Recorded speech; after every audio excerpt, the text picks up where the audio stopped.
make your debut. I'm not at the pulpit, but street niggas pray to. I just want to see the little youngins with that hope shit. Protect my unborn from the world, may you break through. Bro, so here's the vision. I survived when faith and reality had collision. Minor setback, rebirth, and now I win. Pack it up, pack it in, let me begin. That whole shit, that whole shit. That whole shit, that whole shit. Said John Hope and Israel Wusu. Yeah. THS. THS, baby. For the family members, you know, but that hope shit for those are the real ones, you know. The real ones, I man. put cuffs on my wrist, yeah. Inflict that upon my pain, yeah. I ain't wanna do this shit again. I can never settle for the end. I be here to finish for the end, yeah. I'm here no business with my king, yeah. That sound like I good never food, do this bro. shit again. Sound like good food, bro. Shit aged like wine. Come on, man. It never gets old, man. Come on, man. You already know, Can't Stop the Cap. We are back. Episode 22 weeks in a row. I go by Sound. And today, this week, we have a special guest to co-host the episode, Mr. John Hope himself. Yo, what it do? What it do? What's up, everybody? Chilling, man. How's it going, man? How's everything? You doing good?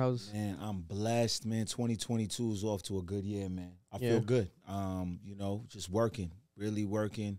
Really about scaling, leveling up, you know what I'm saying? So, you know, I got a lot of things coming up in the near future, but today I feel good, man. I'm with you, That's man. amazing. I'm with the whole squad. Appreciate it, man. Tell the people where to find you if they don't know already in the social media. Yeah, man. You could connect with me. Everything, IG, Facebook, Twitter is John Hope PVD. JONHOPE PVD. And then the website, man, where you could get everything and really tap in. Merch, music, and so forth is johnhopepvd.com. Beautiful, beautiful. And today, the Chubb Corner, we got the production corner, half. We are down one soldier down. Listen, it's okay, though. Mindset Erlin will be back next week. Okay. You know, Marlon My gotta man take got it. the runs. Yeah, something's going on at home. He said he had to. Listen, Earl, listen, He's been on the toilet all day. I don't know what's going on. This You shit know, goes very well today. I don't know. We gonna be in next week. You know what I'm saying? I'm just saying, bro. I'm just saying. yo, Shout man. out to Earl, man. Shout out to Earl. But we got Marlon doing his job back there, going hard per usual. But man, it's another week of interesting topics to talk about. But we'll stay local. Yeah. For starters, congratulations to the Friars. Can you put the picture up behind us when you get the chance, Mar?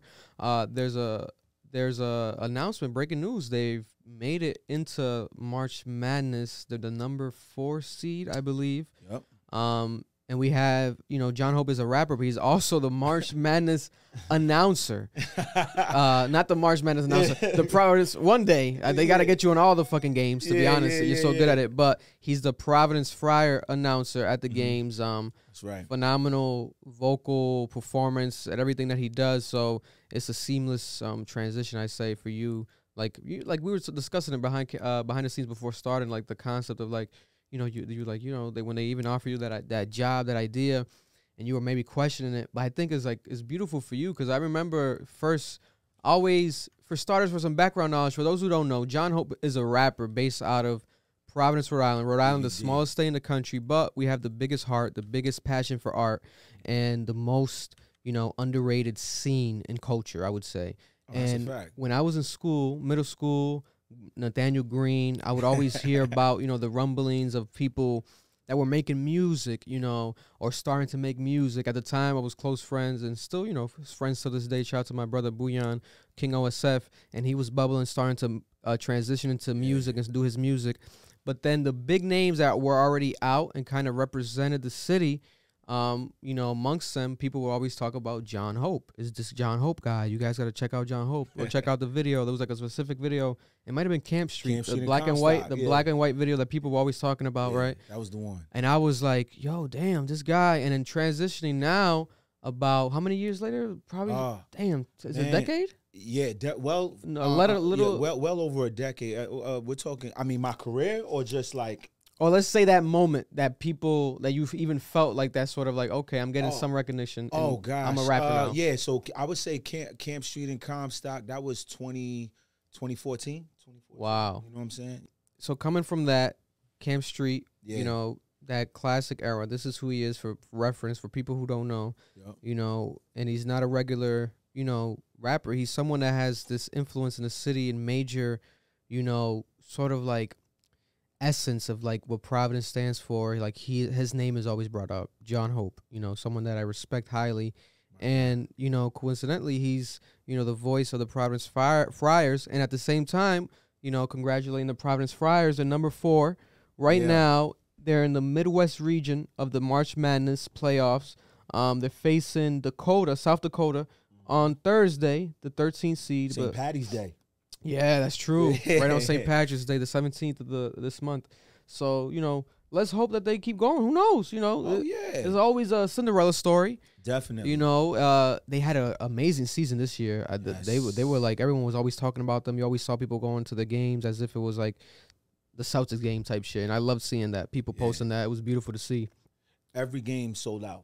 Wow, Every single game sold out. We're talking about, and you would know, especially you're not lying. Ain't cap, no cap for real. Ain't no cap. Damn. You know what I mean? We're talking about 14,000.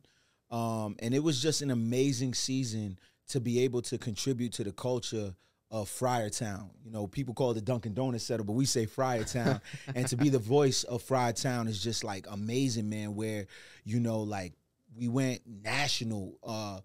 You know, playing Taylor Swift, you know, and people really thought Taylor Swift was going to pull up to the game. But, you know, shout out DJ Finesse, you know, shout out the pep band, shout out the cheerleaders, just the culture, man. I can't stress enough how awesome it is for me to be able to engage that many people, thousands of people every week. And we connect, man, you know, all in the name of basketball, all in the name of the city. And, you know, for us to carry that energy nationwide and to be able to be a top 10 team, like we are ranked, you know, top 10. Little old Providence, you know what I'm saying, PVD. And I think, you know, for me to be born and raised and to be, you know, part of that whole, you know, part of history, to be quite honest. We became regular season Big East champs.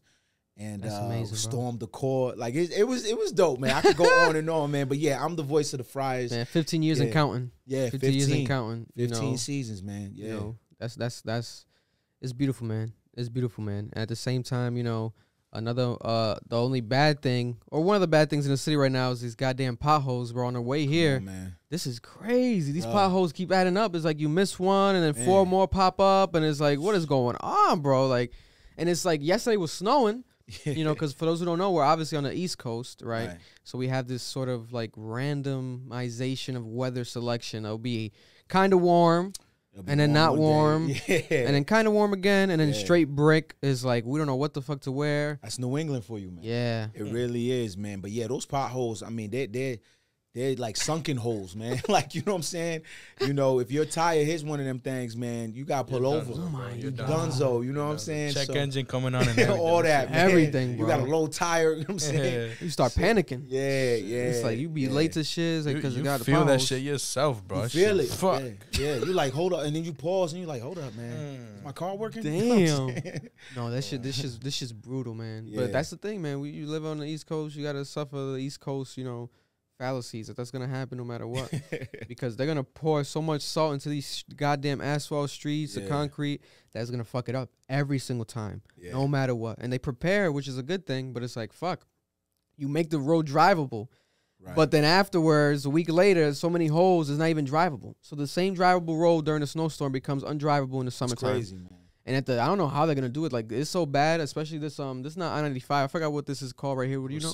Route 6 is so bad right now, right? Yeah. I'm thinking, like, when it comes to fixing that, like, what they even gonna do? Like, shut down the highway for the summer? No, you know, a day, a week? Yeah, at night, late night. That's how they do it. They close down one fucking side.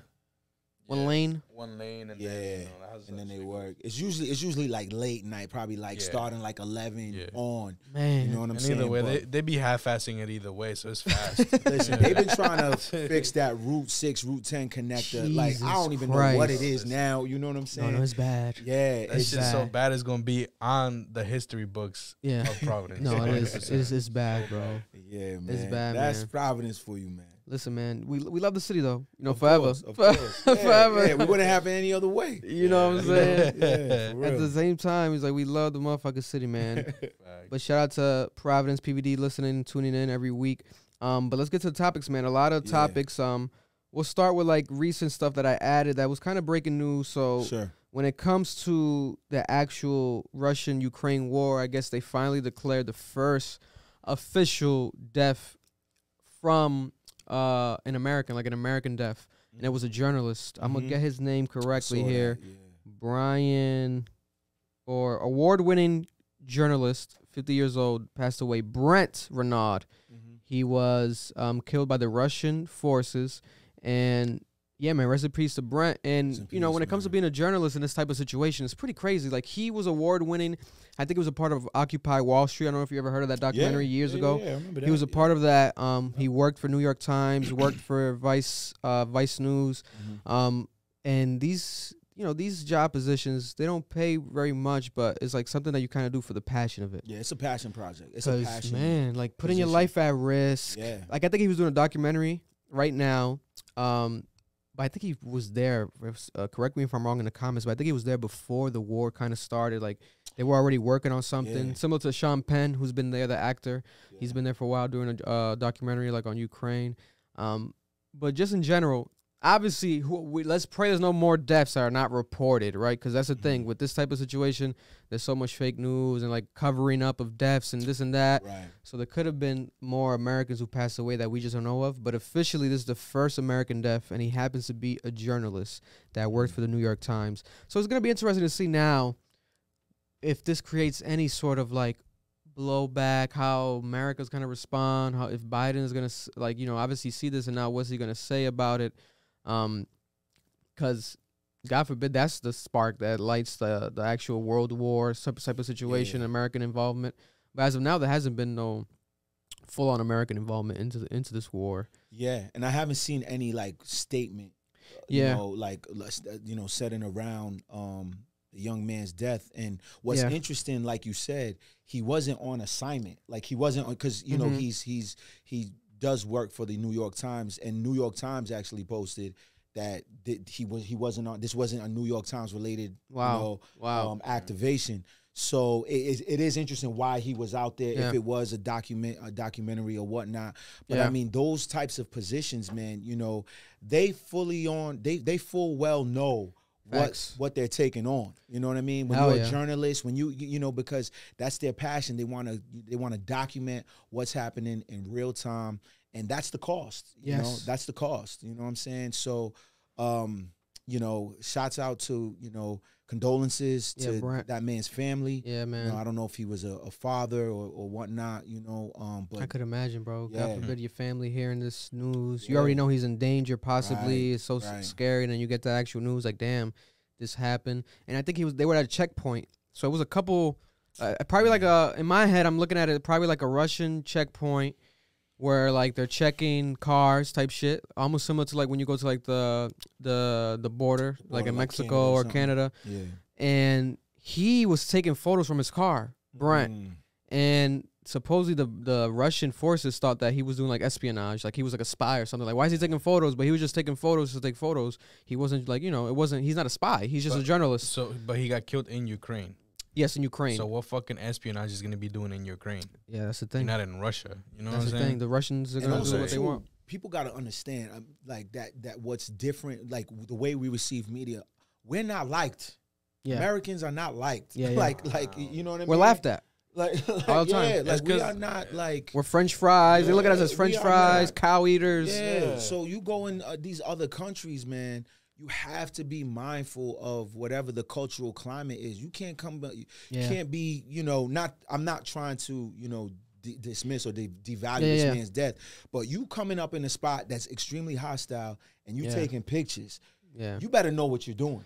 Very much you so. know what I'm saying? That shit is real life, man. It's real life. I'll be shitting bricks over there. I'll have my hands in my pockets. I wouldn't be doing shit. Man, I ain't even trying to cough. I ain't trying to cough, man. Cough too loud. Hey, is that COVID? Well, here's the thing. You know what's crazy? In addition to that, there are black and brown Ukrainians that are being treated immensely bad, right? I know that's not American, but like, you know, it just goes to show, like, you know, there's a different level of like, if we were out there, we would have to think about being American and being black and brown. Facts. You know what I'm saying? And that stuff is not even being highlighted in like the major news. It's only been like the independent like Twitter accounts and stuff. Right. I haven't seen Fox News or ESPN, not ESPN, but CNN discuss it at all. Like, you see the videos, like it's literally what's happening. It's disheartening, man. But that shit, man, is so much like truth to be told that's not been told yet in this sort of situation. Like, there's so many layers.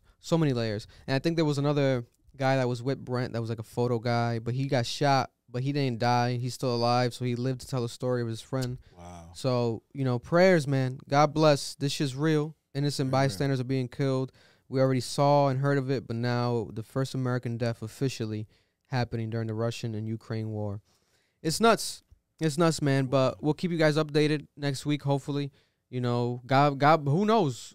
God willing, the war might end tomorrow or some shit. I'm waiting for Putin to wave that white flag any one of these motherfucking days, because I feel like it's gonna happen soon. Because like as of now, they're saying he's losing, but he has so much of an ego. It's like this might go on all year, like the whole year. If he got the power and the bread, bro, he's gonna keep doing it.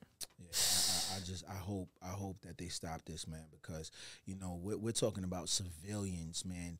I mean, I don't think people really understand the severity. Think about like just waking up. Maybe you're making breakfast, or you come and a missile hits your whole. It's crazy, bro. Didn't the hospital shit? Remember the hospital shit? That's what I was gonna mention right now. Hospital shit, bro. They blew up a hospital, and there was people in the hospital. A maternity hospital. Like that's a different type of like, bro, that's evil. That's evil. That's evil. Evil, man. That's evil. And then they try to cover it up and lie and say that it wasn't them or it didn't happen. This and that. Who the fuck is it gonna be? Who else gonna be? Who's it gonna be? You guys, like, come on. Yeah, nah, it's like you should be embarrassed. You should be embarrassed. That's why you're trying to lie, because it's so embarrassing. But you should be embarrassed because you're doing dumb shit, man. It's crazy, man. But prayers to them. You know, let's see what we got to speak about when it comes to Ukraine next week, man. Prayers to all of them. But moving forward, another breaking news story today. 6ix9ine basically reported, for lack of better terms, that he's broke or going broke. Like, you know, I don't know what the fuck is really like. Yo, I wasn't ready for that happening. I'm like, yo, I first saw it. I thought it was like some clickbait shit or what the fuck is going on. It's that McLaren he gave to what was his name? To Steve. To Steve, we'll do it. The YouTuber. That was the one. That's what I'm saying. He's giving away cars and said, "You really going broke?" But in a court document, he informed the judge overseeing his civil lawsuit regarding his 2018 armed robbery. His career hasn't been the same since his time in jail, and career-wise, money is drying up and labels aren't extending him advances. Right now, quote-unquote, I am struggling to make ends meet, he claimed, 6ix9ine. I do not know if I will ever command the kind of advances I was paid before my arrest and my career stalled. I did not receive large advances under the recording artists and merchandising agreements prior to my arrest. However, I do not receive any royalties under those agreements, either since my royalty accounts remained unrecouped. Damn, so he hasn't even been getting royalties from his albums or nothing? So he hasn't recouped. Wow. Wow. I thought he was indie, though. That's what I thought, but you know what it is? Is that they try to portray the indie thing, but they're not indie. Him specifically, he was discovered by Elliot Grange. Elliot Grange is Lucien Grange's son. You know Lucien Grange, right? For those who don't know, he runs everything. He's the real Illuminati, for lack of better terms. But his son discovered 6ix9ine and Trippie Redd, and he created that record label, 10K Projects. Got it. So they're the main artists under 10K Projects. You know, but Trippie Redd, well, we'll get into Trippie Redd in a bit, but let me read. There's an actual like breakdown of his income, 6ix9ine's income from his accountant in the past 4 years, according to his accountant. So when you look at it, the numbers were the highest 2020. Like he was making like 10 million income. Expenses were like $1 million. Expenses though, that's where it's at. You know what I'm saying? You can make whatever, but it's about how much you keep. Yeah, so he netted. It says that he netted basically 8 million that year.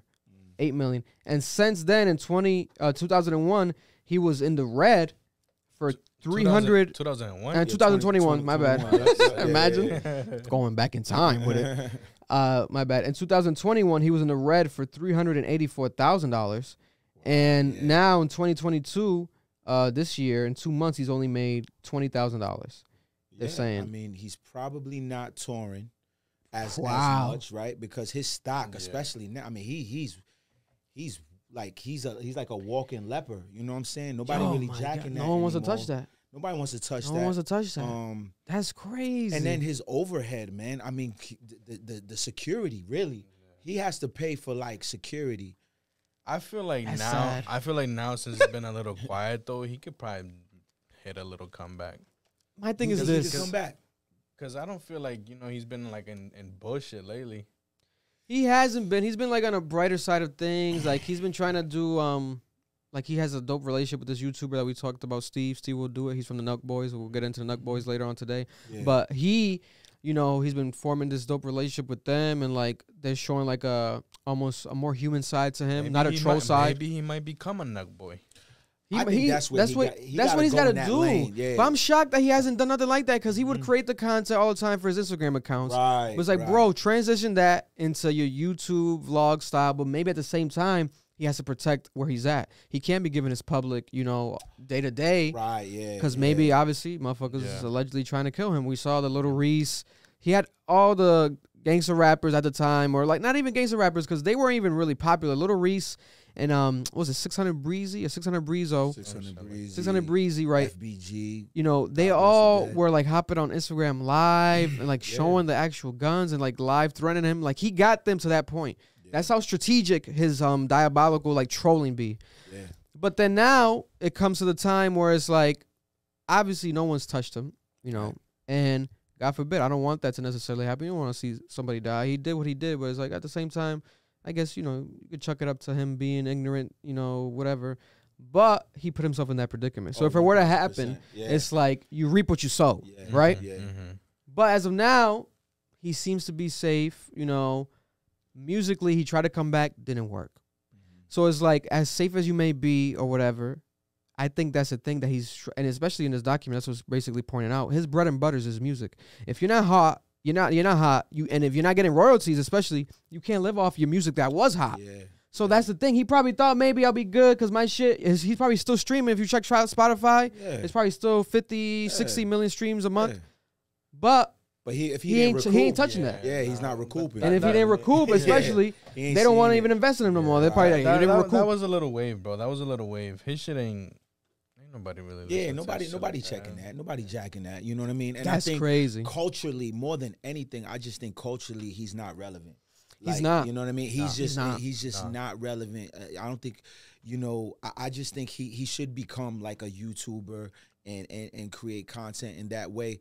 But also too, man, like it's interesting to see how quick his dissension was, man. Like, I don't think he anticipated that. I think he thought when he came out, especially when he came out, he was really active. He had the records and stuff like that. But like, it's interesting to see how the culture was like, nah, we ain't jacking this. Yeah. It's like I always quote that sample or the voice of Drake's father, I think, on his album, "Here today and gone tomorrow." Yeah. And that's a fact, That's a fact. As fast as you light that flame, motherfuckers gonna throw water on it and you're assed out, and that's what's happening here. Hopefully, I don't know. I'm not a fan of his newer music, so I already called it. The snippets weren't working for me. It was almost like, all right, he's not as talented as he seemed to be when it came to music. Right. But he's talented as fuck when it came to this trolling, almost marketability of himself, right? Mm-hmm. But he never had a major, like, brand deal or, like, there's no companies really behind him or supporting him. And maybe now, even more than ever, they don't want to. Yeah. Like, he's not going to get a Nike deal. None of that's going to happen. Yeah, nah, no one's He's not cookie cutter. He's not, kids know him, but he's not someone that your parents would be proud to be like, oh, my kid listens to him, because he got caught up in so much bullshit. And even just on the surface level, even if he made gospel music, he's full of freaking tattoos.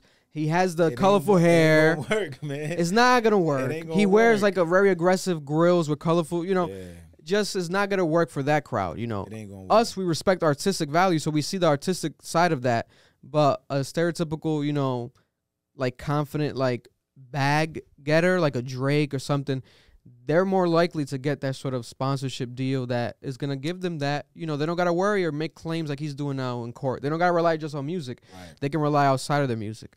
But 6ix9ine is fucked. It's like if he only has his music to deal with and that's like done, what the fuck is going to happen? Listen, man, sell everything you got, especially cars and shit. And this is coming from a car lover. I know it's going to hurt. Yeah, he has like a lot of good ones. And invest that shit into properties, bro. And that's it. Yeah, I was about to say, get your property up. You talk to DJ Envy. Talk to Hope. Talk to someone involved in real estate. We up. You know do something. Do something, bro, because I don't know what the fuck is going on. Listen, man, if you going to let yourself fucking drown, bro, that's your own fault, man. I would sell that shit. He could do an NFT, Mar. Why didn't there's like, think about it, like a 6ix9ine NFT? He could get will go crazy. He'll get the bread for it 100%. It ain't gonna pop off, but he gonna get the bread for it.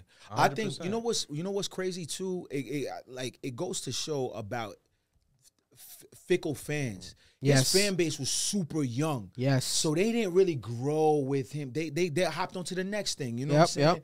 And you know what I mean? And it just goes to show, man. You have your fan base is really important in terms of grooming and conditioning and like feeding them. Because if not, man, the first sign of like anything that's whack, they off to the next wave. You know what I mean? And he's an example of that. You know, it's crazy, man. You know that's nuts. We'll keep you guys updated with that. But even tied to that, coincidentally, speaking of 10K projects, you know, that actual record label, which I'm assuming 6ix9ine is probably looking at the situation, and it's like, what the fuck? And he has to be. You know, he hasn't said it publicly, but he has to be butthurt to some extent because this is someone he had former beef, quote-unquote beef with, right? But the CA family member as well, Trippie Redd, just signed a deal with 10K for $30 million. And people were like, damn, what the fuck? Why is he paying $30 million? And a lot of people were joking like he signed his life away, probably 10 albums. But he broke it down in the comments. I guess it's $30 million, and it's 3 albums, 3 years. So I guess this year, because he hasn't dropped the album this year, right? No, he didn't drop nothing yet this year. So this year, probably next year, the next year. He's been dropping a shitload of fucking music, though. Yeah. Oh, yeah, like Lucy's. He's been dropping a shit. Snippets, preview and shit. Everything's on YouTube, though. Because a lot of shit leaks. He's been dropping it a lot on YouTube, and he dropped like a whole album on their complete different alias. Oh, yeah? Yeah. Oh, he's doing that. Oh, damn. He's trying to be sneaky with it. Yeah. He did. He dropped a complete different, like a whole album on there, like a different, like on SoundCloud. Damn. Yeah. Wow. Listen, so hopefully it doesn't affect this deal. It probably was prior to the deal, but that major deal, you get think about it. If you're 6ix9ine, you're like, damn, Trippie got 30 mil. Why they signing Trippie? And he can't compare himself to Trippie. But that's what I'm saying. But you know, knowing him egotistically, I would think 6ix9ine is probably like, yo, Trippie got 30, and I'm over here struggling. It's like you can never say that. You can never say that 6ix9ine was bigger than Trippie at any point. Yeah, like I don't care. He probably has definitely. He has some bigger.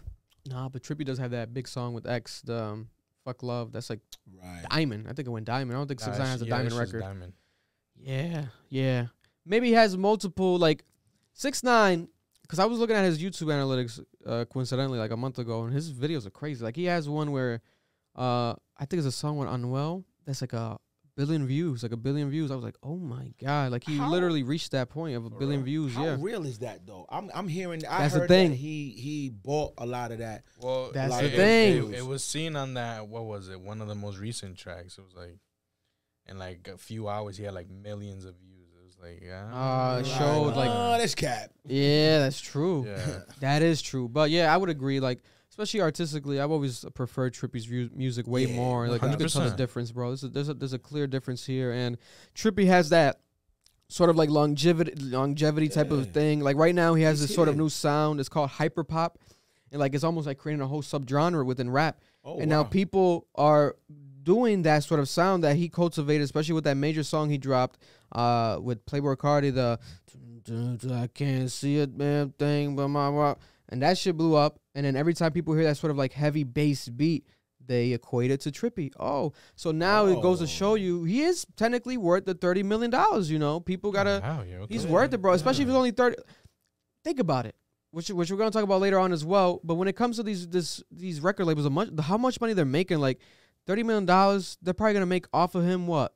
Probably 70 profit. Like let's say it's a $100 million type of situation. Like they put 30 into him to make 70 back. Like, bro, they're good. Or let's say make 100 back and 70 there's their profit. They gonna make that money. They're gonna make it back. With sync licensing, have records in movies and shows and stuff like that. Like when you have an artist like that, they definitely have done their research and know that, you know, he's profitable. You know what I'm saying? Touring, merch, you know, and I don't think, like, I think a lot of people, when they hear those types of numbers, they say, oh, 360 deal and whatnot. The way in certain ways, when you structure it, it's not bad to have a 360 deal. It's just about how you know, what the terms are. It depends on the situation, Yeah, it depends on the situation. So, you know, a guy like him, man, who's doing it and he's developing his own genre, man, get your bag, homie. Yeah, and it's not like, okay, he wakes up tomorrow, there's $30 million in his bank account. It is not that. You got to deal with a lot of financial shit, a lot of tax situations. And I doubt it's $30 million after tax. And who knows if it's $30 million at all? It might be 26 and they just rounded to 30. You'll round it for publicist announcements. Round it. Right. And also, yesterday, Lil Durk announced he signed for $40 million. 40, yeah. He got $40 million, which is like, what the fuck is going on here? But he's not signed to, I think he's Alamo. I forgot who they're under. Sony. Subsidiary of Sony. Yep. Okay, so I know that. But he's definitely not 10K, so it's a different type of situation. But it's going to show you, like, man, there's money in music. And these guys are getting to it. He just dropped his album. It's going to be #1 album in the country. I think he's going to get, like, 130 to 140 first week sales. Look at that, man. Little Durk. That's really good. That's really good. Yeah. You know, that's really good. In this day and age? Yeah, so that's crazy. You know, we got, you know, back-to-back major announcements. It feels almost like when they sign, like, a basketball player or something, or like a basketball player signs, like, a new year type of contract with max these contract and shit. like 30 to 40 million. We haven't seen this type of, like, shit in rap. I can't recall really as of recently in years. Yeah, like not in a while. Especially those big numbers like that, like a 30, 40 million, or at least like them making it public. Like, right. Like, that's pretty wild. Well, those guys are big streaming artists. You know what I'm saying? So like, that's the new wave. They represent that era. And, like, you know, they're tried and true. Durk has had #1s, you know what I'm saying? And he's about to be #1 again. So I think he's well deserving, man. I think it's inspiring, too, because when you think about the drill scene when it first came out, it was Chief Keef.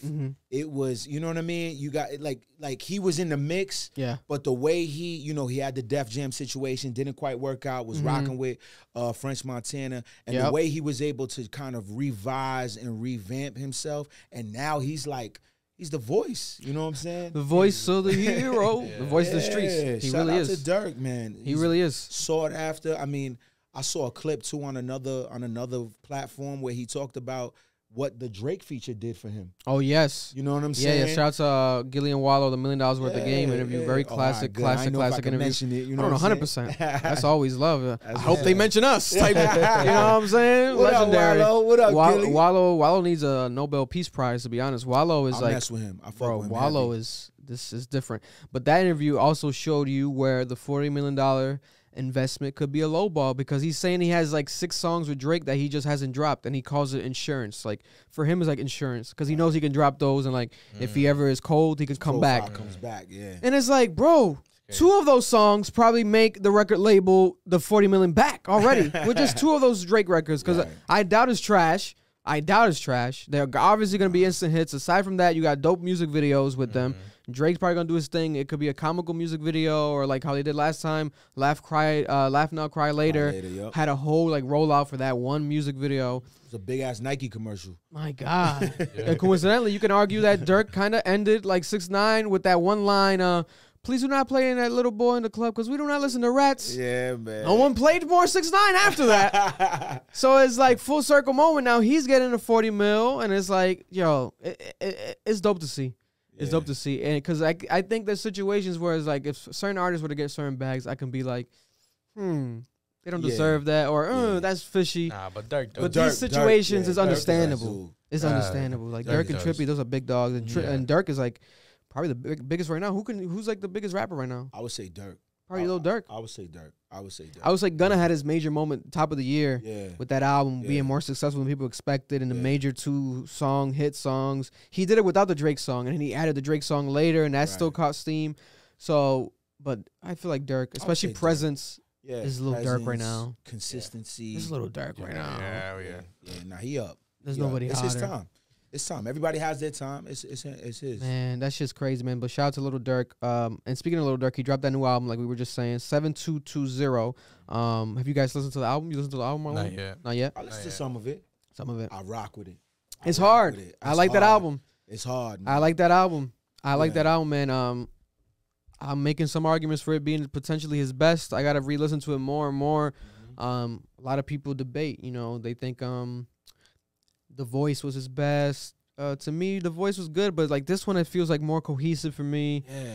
More conceptual, straight to the chase, like talking his real life shit. Yeah. Even if you play a couple records, you kind of get the perspective of, okay, this is an album. This ain't no bullshit. Yeah, no.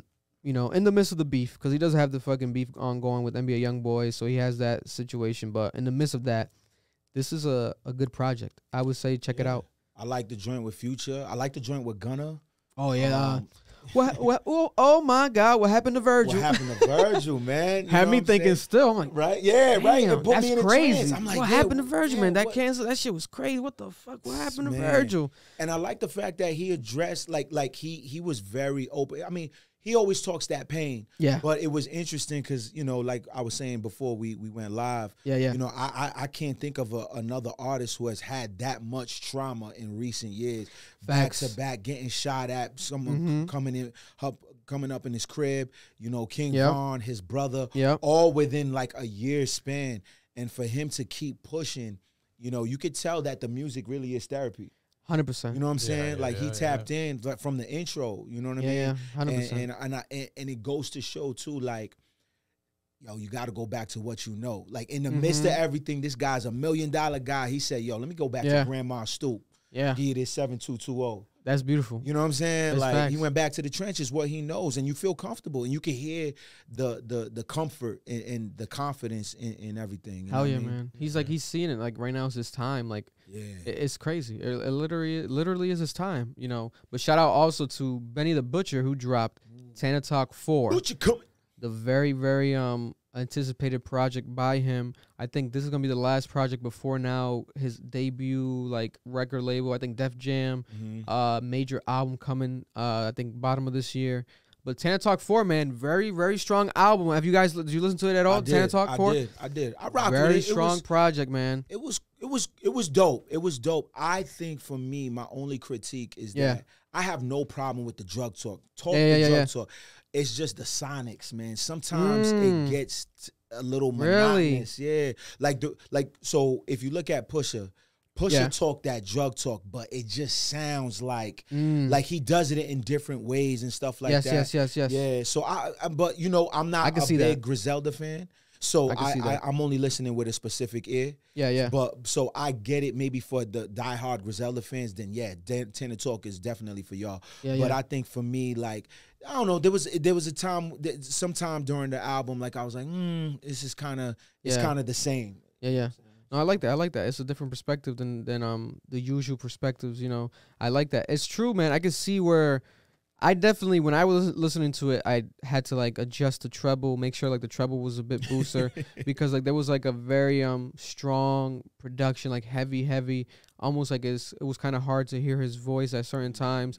But overall, I will say, especially for so far into this year, I am saying that it's like rap album of the year so far because he had the consistent bars, the consistent essence, the production by the in-house production by Derringer, but then Alchemist doing the classic Alchemist beats, right? And it had this sort of, especially when it came to like the Diddy track, when it was like the 10 More Commandments. 10 More Commandments. But it was like not 10 more crack commandments. Some of them were like drug based, but it was like, this is like 10 more life commandments. And then Diddy was talking about it at the end. He was like doing a little outro to the song. He's like, you know, it's not about crack. We're not in the crack era no more. Blah, blah, blah. It's about life, love, Mr. Love, and this and that. And I was like, damn, that was so dope. It's growth. Showing that growth. And I was like, damn, I didn't expect this song to be like this. I'm like, okay, this is dope. And it's paying homage, obviously, to the old school. You know, a couple lines he kept saying, like, he feels like Hove, like, he feels like 99 Hove, always shouting out Hove. One day, we'll see if that collaboration happens. I feel like it's bound to happen. I think it's coming. Tyson versus Ali. Tyson versus Ali. Him and Conway spitting. Yep. I think it had a lot of, you know, highlightable moments and shit that you can look back at as like, oh, shit. They really had a concept here, especially like a rap concept, and not like let's get the good hook here or singing. It was rap. It's like rap. You know, rap. You can argue there could have been obviously some better hip hop albums, but if we're talking about just straight rap, I feel like so far has been this one, but time will J. tell. Cole verse to me is the verse of the year. Oh, thus man. far. I mean, J. Cole. He annihilated us. We talked about it in the reaction. Me and Marlon, I feel like he killed. He wasn't playing. That verse was insane. That was one of them like he. All right, I'm gonna get on this record with Benny. Yeah, and I'm a low key let people know like he showed his fucking ass. Yeah, he showed his ass. My level. Like you know, that was crazy, man. Yeah, that classic. Shit was disgusting. It was disgusting. It was disgusting, man. Ladies and gentlemen, I don't know which camera I'm looking at. All three. Yeah, disgusting. Shout out Cold World, baby. Yeah, Benny's biggest song to date too, because of J. Cole. Biggest song, and it's gonna be that way because that shit was phenomenal. J. Cole's another Drake, bro. Yeah, is that sort of a touch? Like J. Cole has that element. If he gets on your record, you can forget about whoever else is on it. Yeah, it's almost unless like, you're Wale. Yeah. Well, Wale be slapping. Yeah. Him and Wale they balance. But it's like they be slapping. But it's like just because of. Let's not get into that one. Yeah, man. Nah, but I think that's a good observation, man. Like Cole, when he get on a record, man, and I can't think of. You know what? Johnny P's Caddy reminds me, to your point about BMF, Rick Ross. I forgot. People don't understand. Styles P is on that record. Yes, that's true. We don't know. Yeah. One of y'all tell me Styles P, and I'm a Styles P fan, but you completely forget because of Ross's presence. And J. Cole came off like that. I mean, I love Benny, but I forgot.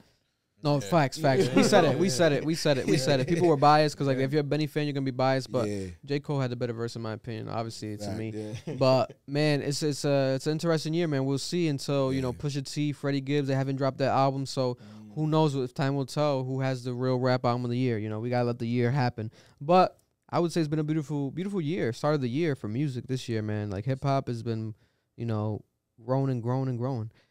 Moving forward, though, another topic to discuss. Let's talk about the Nelkboys. So play the clip behind me when you get the chance, Marlon, please. I have the Twitter link right there. So the Nelkboys, for those who don't know, for reference or background information, 5 million views. The actual fact of the matter is they're big YouTubers. They started as like pranksters. Okay. So they were like the type of pranksters that related more to like frats. They might have even been a part of frats in college. I think that's how they started. They're from Canada, so they would do like pranks and stuff with like at colleges, and like it was always on YouTube, and it blew up, and then eventually they formatted it to like TikTok and like other type of platforms. But they grew very, very big as a brand, and that's their main like fan base is like the frat boy, and to be honest, the white frat men, white frat boys. Yeah. That's their essence, right? Yeah. But individually, they've had their moments. Steve, he's had his moment. Damn, why am I forgetting his name? Yeah, so am I. God, Kyle. He literally is on Instagram, Kyle. Like he owns that username. That motherfucker got lucky. But they've been very close with Dana White, and a lot of controversial people. And they've always had this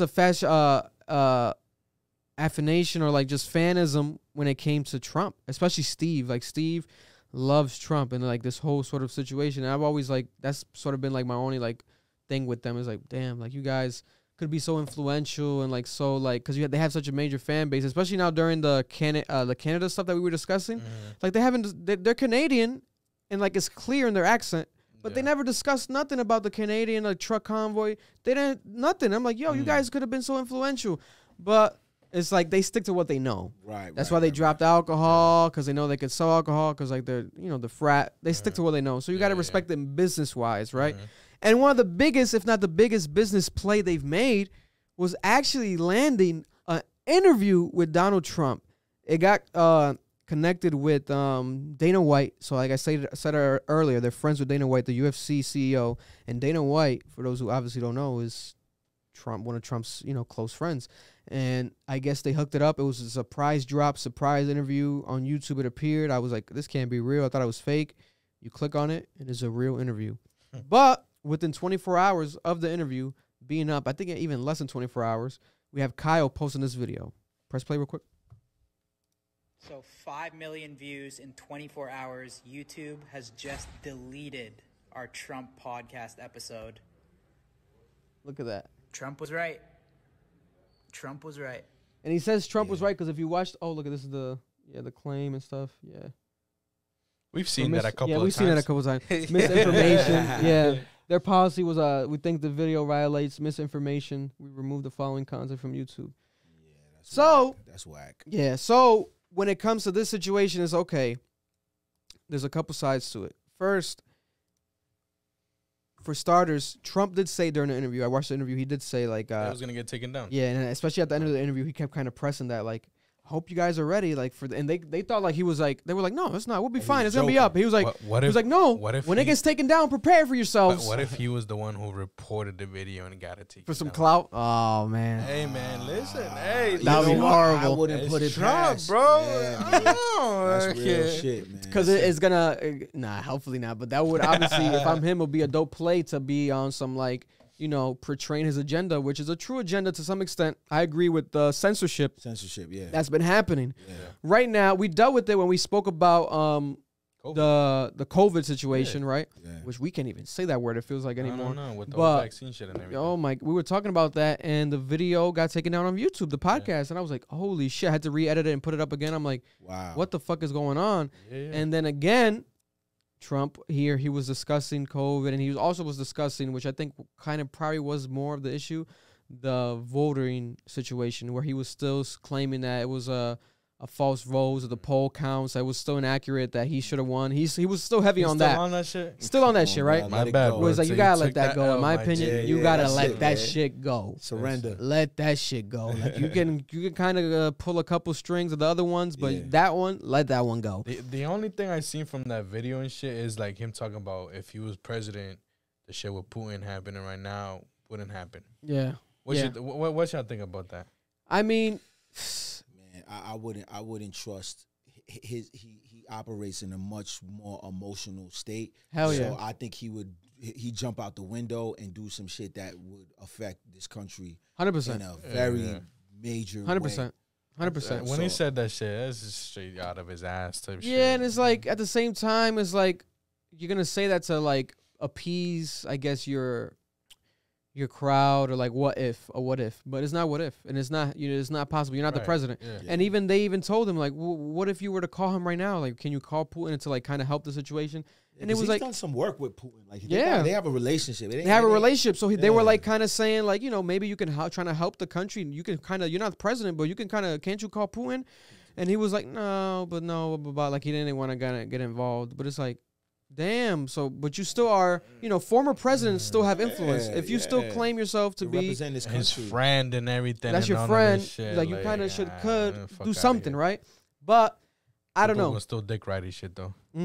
It's like that's such a crazy situation, man. Crazy situation, and the similarities with them is like they live and die by what they believe in, Trump and Putin, because Putin has not backed down with the situation. Stubborn. Very stubborn, and Trump was the same way and still the same way, to the point that every time he appears, Twitter, no one can even tweet about him. No, nothing. YouTube, it gets taken down. Yeah. But then there's two sides to that, whereas like, yes, if it's some idiocracy, you would imagine like, oh, thank God, I guess it doesn't exist. Yeah. But at the same time, we're censoring shit that it's like, it has to exist. Like, we can't expect everyone to sort of think one way, because at the same time we're going to become, that's like some China shit, and that's we can't even talk about China, because the whole video might get taken out too. But that shit too, bleep that shit. But it's like we start becoming very more communist like, and very like very conditioned, right? And we don't want that. So at the same time, it's like, yes, he does say dumb shit, but when you're doing shit like this, like if you do watch the full interview, there's moments of dumb shit, especially when he started talking about the voting shit at the end. But in the beginning, he did have way more of like a I guess you could say objective perspective on things than I expected. I was like, oh, okay, this is actually a decent interview. Okay, I don't fucking like this guy, but this is actually, okay, this is watchable. I get it. Okay. It wasn't very much like of a right-leaning or left-leaning. He was very like, the war is bad and this is horrible. This is an atrocity, blah, blah, blah, blah. So I like that. I'm like, okay, finally, some sense is coming out of this guy's mouth, right? And at the same time, it's a business move. Like, if they're making money, they know this is gonna be the biggest interview, which it already was after it came out. They had interviews with Mike Tyson, a lot of viral ones, but this one already was the most viewed within 24 hours. I wanted to just see like this exists, and let's say a year from now, like how much more views they're gonna get. Like, this could be 100 million viewed interview, because it's the concept of YouTubers you know, this generation of YouTubers combining with major right-wing politics at an all-time high, which is we never seen. So I was like, I just wanted to see this sort of play out, but YouTube nipped it on the butt right away. They said, nah. They said this shit ain't happening. This is misinformation. Boom, boom, boom, boom. Yeah. I'm wondering, does he get paid for that? Like, what's the booking process? Like, did they pay him for? I know, why right? would he? I don't know. I know this from objectively looking at the facts. I know that it was a quicker interview, the shortest interview that they did. They don't do interviews that short. It was like probably like 50 minutes. Okay. It was done in Mar-a-Lago, which is like a clubhouse or like a country club. Yeah. I don't know. I forgot where it's at. But Trump's always there. That's like his go-to spot, Mar-a-Lago. He's always there. He's like a member. He golfs there all the time. According to the people, he's like the best presidential golfer of all time. It's like a whole thing, you know. Of course he is. Fuck. I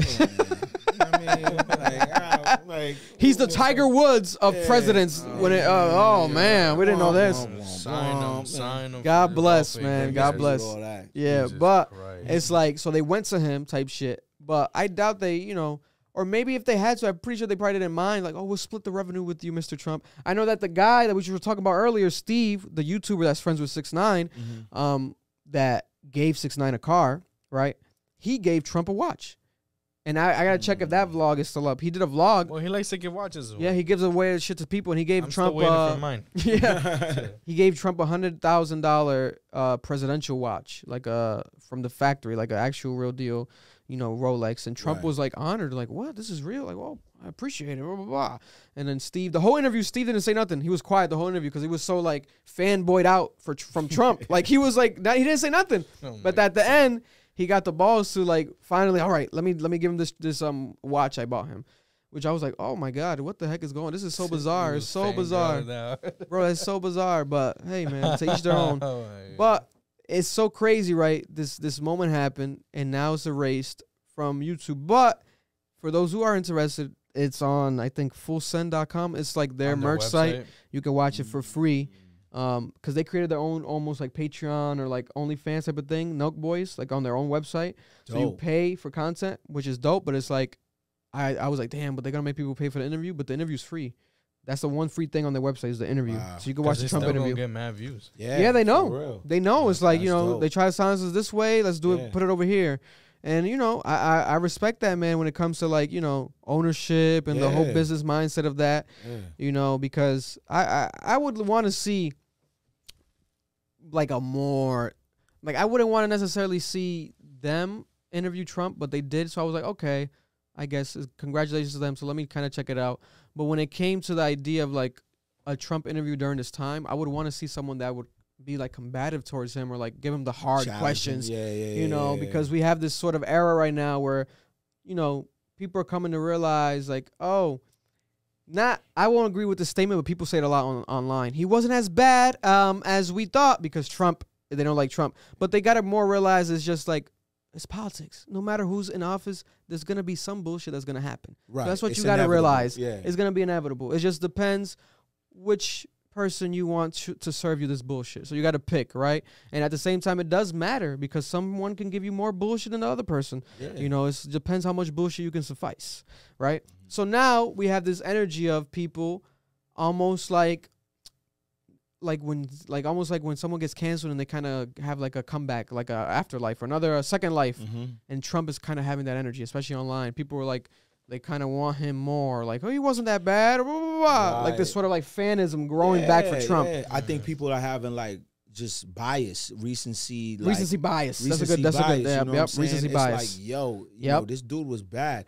And then what's also helping Trump is that Biden isn't, you know, delivering what people, you know, might have thought. And so I think all of this stuff that's currently happening, especially if as we watch Biden handle this Russia-Ukraine situation, it's going to set up Trump for another possibly successful re-election. Yeah. So, I mean, you know, he's being strategic. I mean, he's playing long ball, you know, and I think he's aware of that. That's why he's tapping into a younger base. Because for me, I'm thinking, like, why would he do this type of interview. But yeah, these guys are gonna be, this is the wave, as time goes on. And so, I just think it's gonna be interesting these next couple of years, man, how he positions himself and how we receive him as a country. Because it might be one of those things where it's like, what, the grass it probably isn't greener, fucking with Biden, you know what I'm saying? Because he did have better business agendas, because everything that Trump did was business minded, because he's a businessman. Right. So it's going to take a businessman to try to, steer the direction of the country into a business type of mindset. But at the same time, he did a lot of decisions where a lot of lives were at risk, like the whole immigration situation that should have affected a lot of people, and it affected a lot of innocent lives, right? But now people are, fuck, this fucking gas, and like our day-to-day is getting interrupted because we got to pay more for gas. Inflation, period. It's like everything's expensive. Formula's out of stock. Yeah. Like everything's short today, bro. I bought a bike today. Yo, fam, you did buy a bike. Listen, I bought a bike. I said it a week ago. I'm buying a fucking bike. I told you motherfuckers I'm buying a bike. And listen, when this shit start reselling again, like how it was when COVID and shit, don't come crying. I'm telling you right now. They ain't gonna be able to find them in a couple months. Fucking bikes right now. Yeah, no, that's real shit, man. Because everything, man. You gotta take out a loan for a slice of pizza, man. Like, you know what I'm saying? It's crazy. Yeah. Like, it's crazy I think out the here. bike is a smart move as the weather warms up. You know what I'm saying? Bro. But yeah, everything is expensive. There's no potholes on the sidewalks. Exactly. Hey, listen. Facts. Facts. Yeah. You feel me? That's a fact. And when it comes to us as a country, when people get frustrated, they get frustrated. So if they're like, hey, if we got to get Trump back in office, have better days, so be able to walk, not walk no more, and be able to get a car, that's how people are looking at it, right? But time will tell, because that's 2024. We still got 2 years of Biden no matter what. So Which we got to is deal not, with it. in the context of history, that's like 20 minutes away. Yeah. You know what I'm saying? It's facts. You know what I mean? Because already halfway there. We're already halfway there, man. And technically in 2023, we got to start already who we're going to vote for. So next year, we already got. So, damn. Is that crazy? Yo, time is flying by. Flying, bro. God bless, man. But shout out to the Nelkboys, man. It's crazy. The censorship is happening. Fuck YouTube for that, to be honest. Fuck YouTube. I'm going to say it. Fuck them. Because that's that bullshit, man. This shit might get taken down, the whole thing. Yo, man, watch out. Man, but hey, at the end of the day, it's a fucking fact. But let's keep it going. Other topics to discuss. Let's talk about Kim Kardashian. Put the clip behind us when you can, Mar. Man. The viral clip that has caused a frenzy prior to the current frenzy, because we're going to update you guys with things that happened today. Start with these folks, man. Man. Which clip? The work clip? Yeah, the work clip. Yeah. So she had an interview with, I believe, Variety. I think it was the whole family, all the sisters, and I think the mother. And it was for, I want to say, their new show, The Kardashians. On Hulu, coming back on Hulu. Disney Plus is not keeping up with the Kardashians no more. It's The Kardashians, season 1, starting soon. And this is what Kim said when it came to business advice. I have the best advice for women in business. Get your fucking ass up and work. It seems like nobody wants to work these days. That's so true. You have to surround yourself with people Courtney. that want to work. Have a good work environment where everyone loves what they do, because you have one life. No toxic work environments, and show up and do the work. I have the best advice for women in business. Goddamn. So, man. For background, we definitely discussed Kim as a person and her business mindset last week, where a lot of people chuck it up to she just is famous for the sex tape and blah blah blah. They don't even speak about her father's history, everything, and now how it's kind of like she's becoming a reflection of that, because now she's becoming an attorney herself, and she passing the bar test and all this. She's becoming this enigma almost as a person. Like she's becoming almost like a powerful, who knows, maybe politician. She's like steering towards that lane, right? Such the opposite of a sex tape personality, right? But now, at the same time, where you have to realize your life is in the public eye, and you're gonna always have a moment that can stoop you back down to what people already thought you were, just as like, oh, what is this sex tape girl talking about? And now we have her doing this clip where she's providing advice to women in business, but at the same time, she said it so confidently. That's the thing too, where it's like it comes off as if like this is something that is a fact and not a arguable fact. But then the internet has gone It's crazy it's against advice, this. but it's like not advice. Yeah. You know what I'm saying? It's like it's She's advice. tone It's like deaf, man. whatever. Like she's saying it, but it's like common sense. Yeah, just put in the work, I guess. You know what I'm saying? Like So break it down, John. So for the tone deaf, I see that a lot online. Yeah, so that perspective, break it down. The tone deaf perspective. So tone deaf means like you're not really. She's not aware of who her audience is and her tone, the way she's coming off. Facts. I think the sentiment of what she's saying, I get it, right? Yeah, work hard. Because we work hard. You work hard. I work hard. We work hard. We work hard. We get that. You know, like what she's failing to realize is that, like, you know, when you in this world, in this country, like 1 and 1 isn't always 2. Like my mom works hard, you know what I'm saying? Right. But that doesn't mean she's gonna be a billionaire or whatever.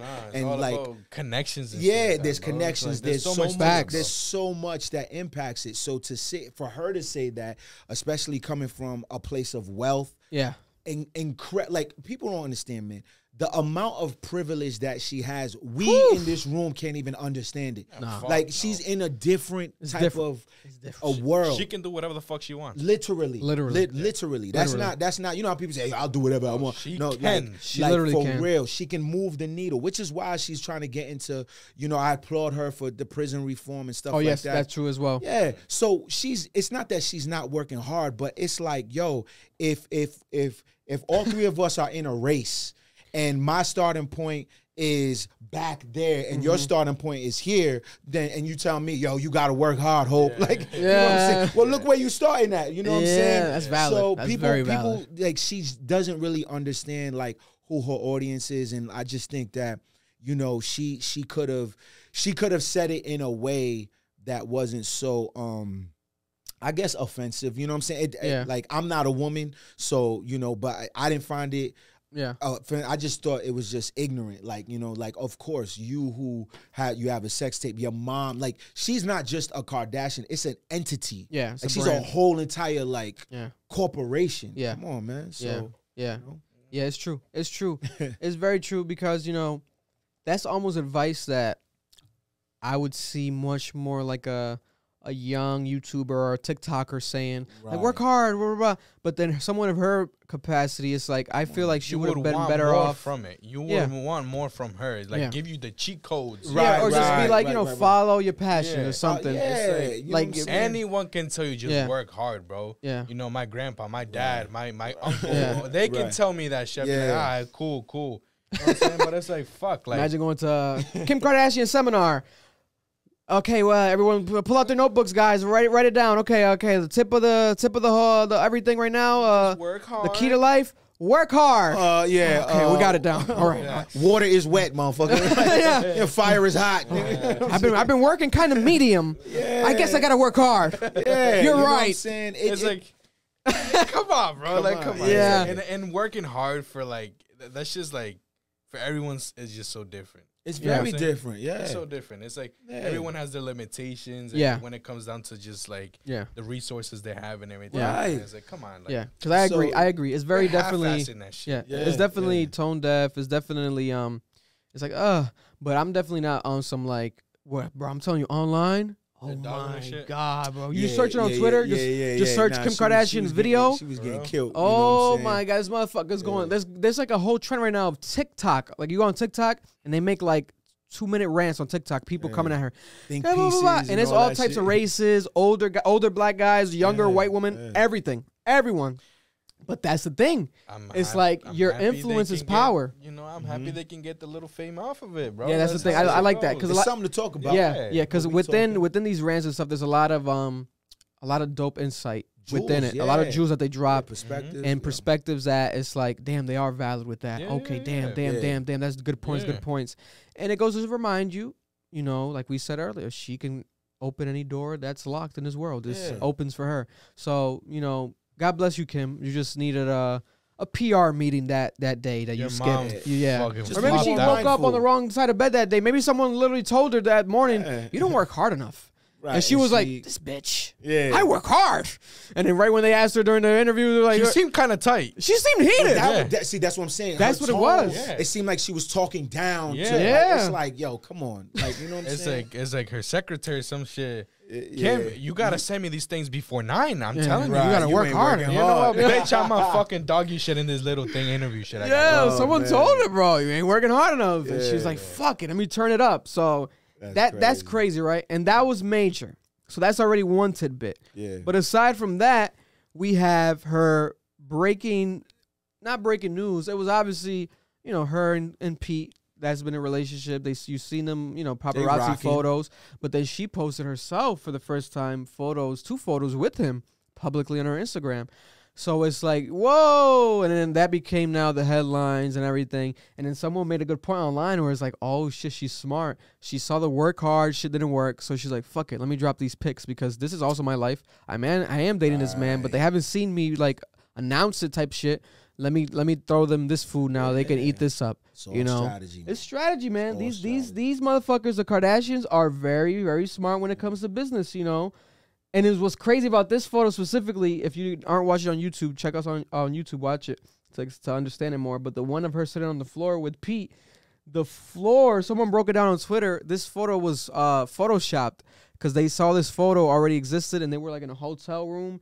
And it was photoshopped to like put like a carpet that just is like a one color because I guess it had like a uglier color and like they just wanted to make it. Yeah, they photoshopped the carpet. I was like, oh my god! But that's the Kardashians. Yeah, it has to be like everything is a business move, and their posts are business. That's crazy, bro. So they had to Photoshop the carpet. A fucking picture, bro. And that's amazing Photoshop because I couldn't even tell. Amazing. Bro. It was like a different carpet. Like it's like the ones that are like in the. The hotel ones that have designs and shit. This one is just like a carpet, like it looks like a house carpet. Yeah. It's different, right? And then now we have, Pete. That situation is like, hey, God blessed him, God blessed him. But now, aside from her announcing it, in the midst, let's say 24 hours removed from her announcing it, we have Mr. Kanye West back posting. Come on, homie. On you going out bad. His Instagram. I think there's a link, Marlon, you could press of him speaking. I think it was on Academics Twitter. I put the link. And he speaks on a couple things, but most importantly, he's addressing, which has now been the major topic, his interactions with Pete Davidson.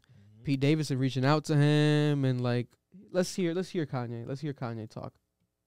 And I've been dragged and how she's not my wife. She don't have her last name. And now he texting me, talking and bragging about how he's in bed with my wife. And I'm like, well, who's watching my children if he's texting me bragging about being in bed with my wife? Look how fast he like turns it. And I thought this wasn't my wife no more legally since I got the, I got the lawyer to finally finish the divorce. Because every time I finish the show, the Free Hoover show, the next day she dropping her last night. Man, and for those who did it stop? Oh no, it's just frozen. It's loading. All right. Every time I do something positive, it's something negative that's coming. I go and get the laptop from Ray J. Then she joking about divorce. I go and get the lawyer, change the lawyer so we can finally do the divorce. And then somehow I'm the one that's the stalker. God, I just need to protect my children. You protect the children. Man. I know our nannies, some of them are Christian. You touch them, please, God, today and have them bring my children to Sunday service this morning. The devil ain't gonna win. You get what I'm saying? This is gaslighting. Kim gets black people out of prison. You know who puts black people in prison?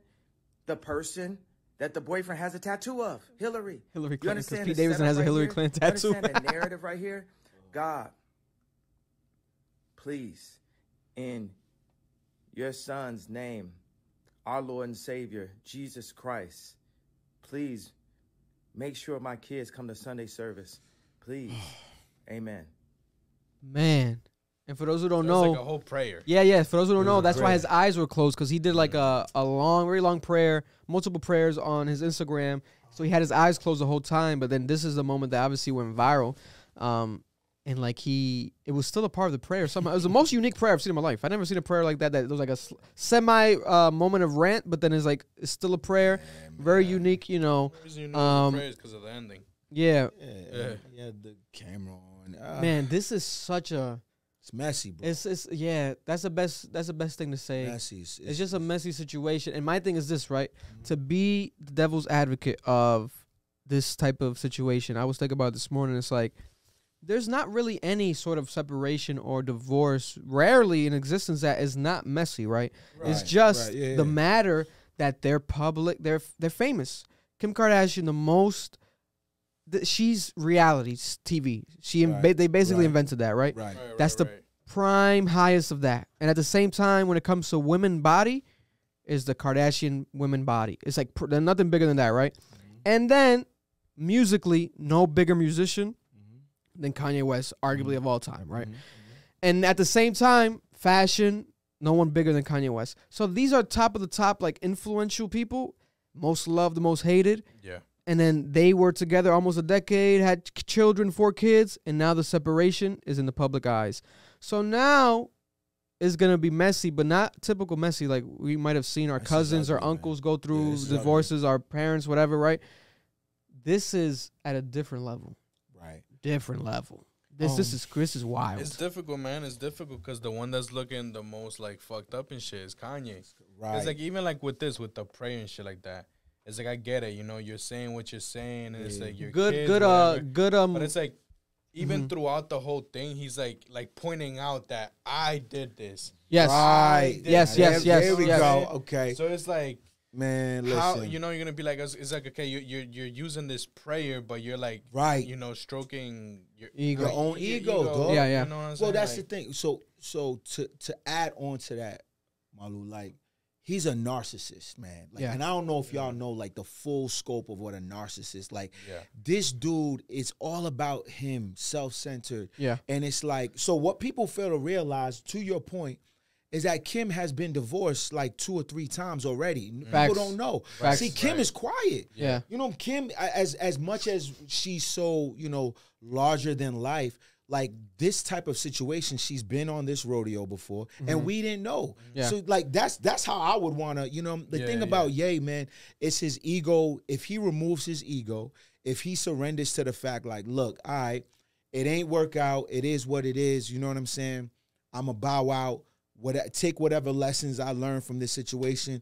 7.5 billion people. Yeah, you can find something. Right, you know what I'm saying? Right. And so, like, this dude, I just think that he's met his match. Yeah. Think about all the previous people he's with, Alexis Pfeiffer, Amber Rose. Those are all lower profile women that he's been with. Right. He's dealing with, again, it's not it's not Kim Kardashian. It's an entity. It's an entity. A corporation. That's why he keeps saying they photoshopped a rug. Yeah. You know what I'm saying? Photoshopping rugs. This ain't no, you know what I'm saying? So he's met his match, and the way Kim, her silence is what's killing him. You know what I'm saying? Yeah. He wants someone to play in the mud with him. Yeah. And she's like, nah. And then outside of what Pete said with, I'm in bed with your wife, which is violence, you know what I'm saying? But outside of that, what he said was right. Everything. When I looked at those text messages and the exchange. Put them up if you can, Mar. I think I put the link in the doc when you get the chance. Like, I just think Ye gotta hold the L. We all take L's. Facts. I'm someone, I'm putting it out there. I'm someone who co-parents. You know what I'm saying? Yeah. You just gotta take the L. Yeah. And the real win is how you respond to it. Yes. Because it's not about the L itself. Right. We all gonna catch one. Right? But how you respond, the way he's responding, he's losing. He's losing. He's Putin right now. He's Putin. He is hold this L, cuz. So, she's Ukraine and he's Putin. The post is gone? Yeah. Really? Yeah, the link doesn't work. Really? Wow. Oh, okay. Yeah. Wow. Maybe if you try it while you're over there, can you try searching? Go on Twitter and just search Pete Davidson, maybe text. It should maybe pop up the screenshots. But to piggyback off what John was speaking about right now, it's a fact, man. That's why Kanye says a lot in these prayers and moments and posts a lot about the devil.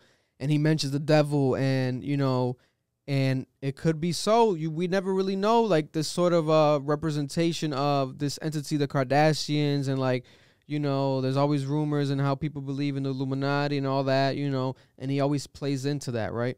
And that's because I feel like he knows like he's dealing with this sort of powerful entity, but it's something that he's never faced before. And especially when you're dealing with kids and you got 4 kids, it's like, I had my first child right now. God forbid I'm not able to see them, or becomes, I'm the richest.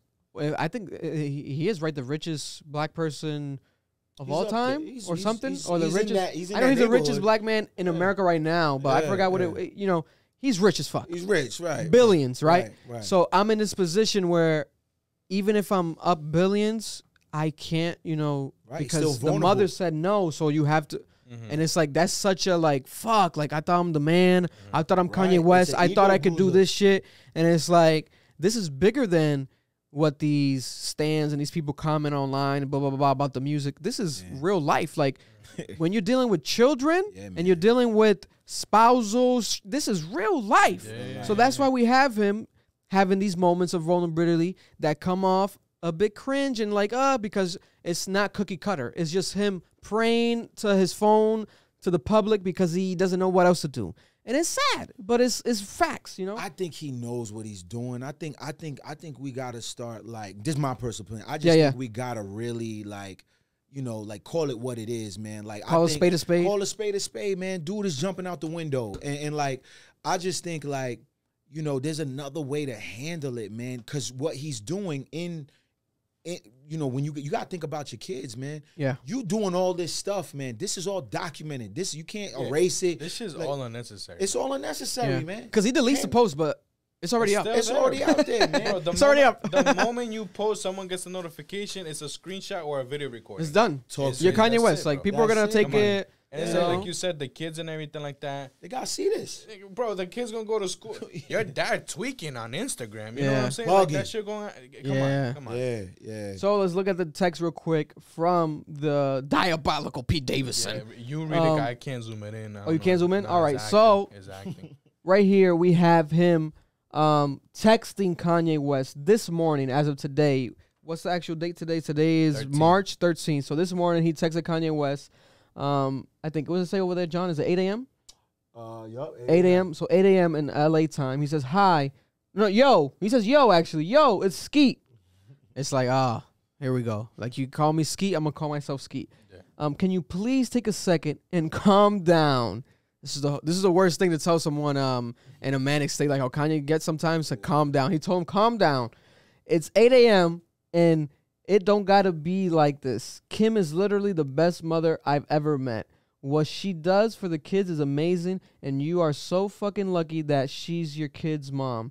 I've decided I'm not gonna let you treat us this way anymore, and I'm done being quiet. Grow the fuck up. Oh, man. Put this motherfucker kind of in his place. And it's crazy because P hasn't said shit. He hasn't said nothing. That's the interesting part. He doesn't have social media. Look at the context. Remember, all the shit that Kanye was doing to Pete, now he's like, man, fuck all that. Yo. We're gonna talk. And I think Kim probably had a convo with him where it's like, 100%. She was like, listen, you gotta fucking be my man. You gonna be me? You gonna be with me? You gotta stand up to him. Let them nuts hang. Hold that. You know 100%. Let them skinny white nuts. You want some head tonight? Let them shits fucking hang. Yo, yeah, man. And Kanye says back, oh, you using profanity? Oh. That's what you're worried about? Hey. That's what you're worried about. Hey, man. Come on. Yeah, put it in the music. Do something else. Then he says, where are you right now? Here comes Ether. And then he says, in bed with your wife. Yeah, that's violence.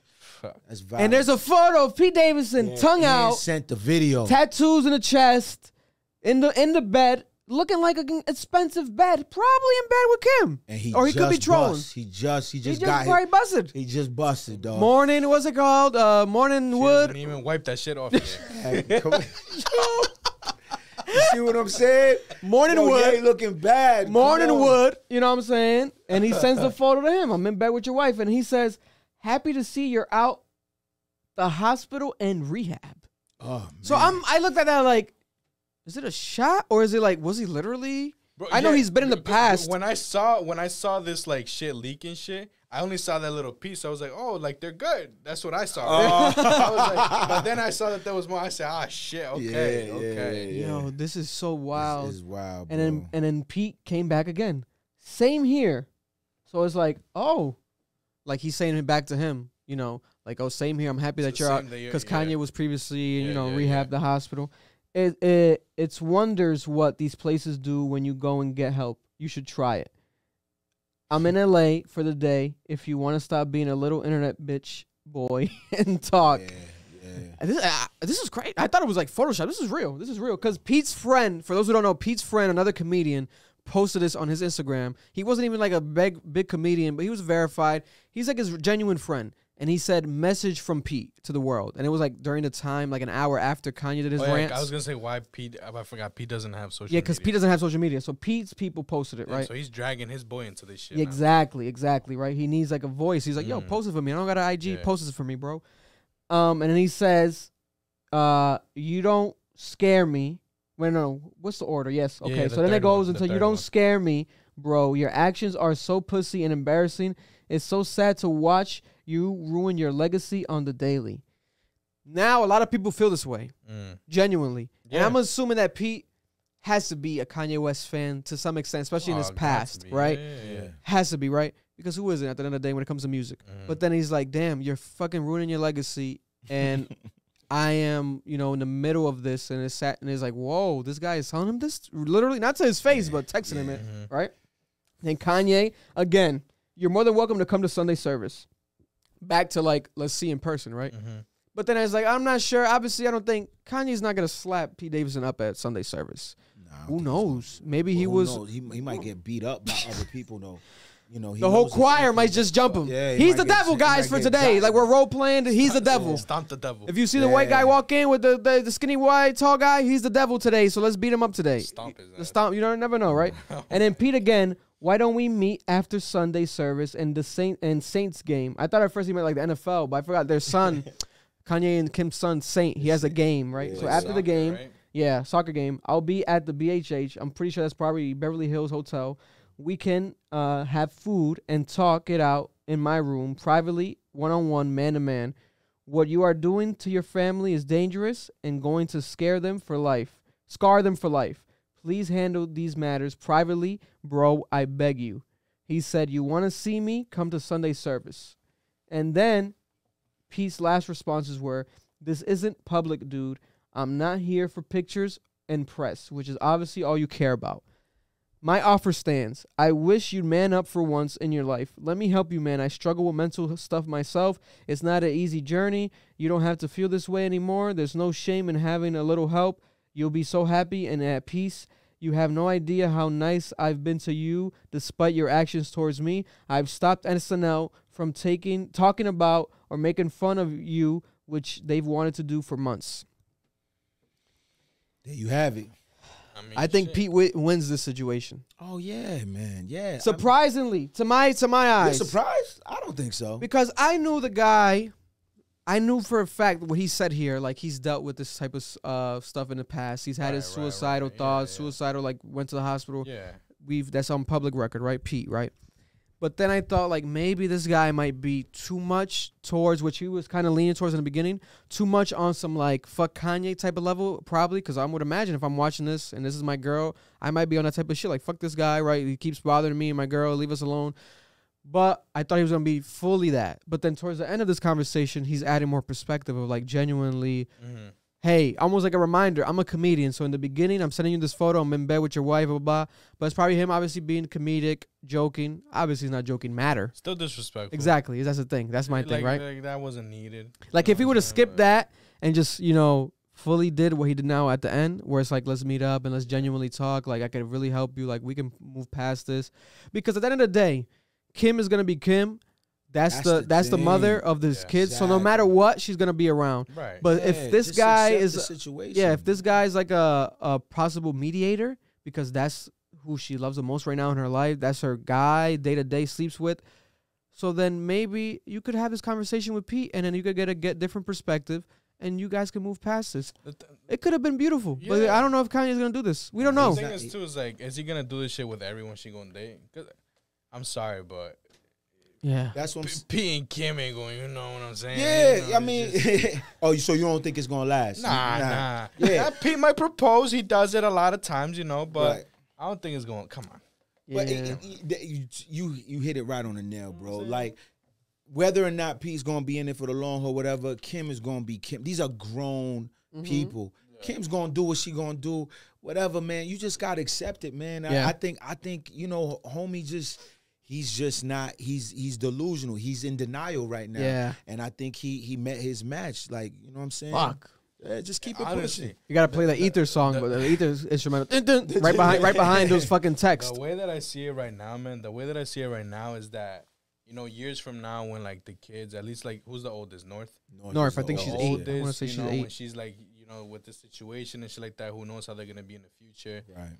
How she's gonna just like react with all of this shit. You know what I'm saying? Like, yeah. like it's gonna be like, is she gonna love Kanye? Is she gonna be about it? Is him dogging Kanye behind the thing and making the kiss? You know what I'm saying? Yeah. It's scary, bro. That's the scariest part. You know what I'm saying? It's the kids, man. You gotta think about the kids. At the end of the day, you gotta think about the kids.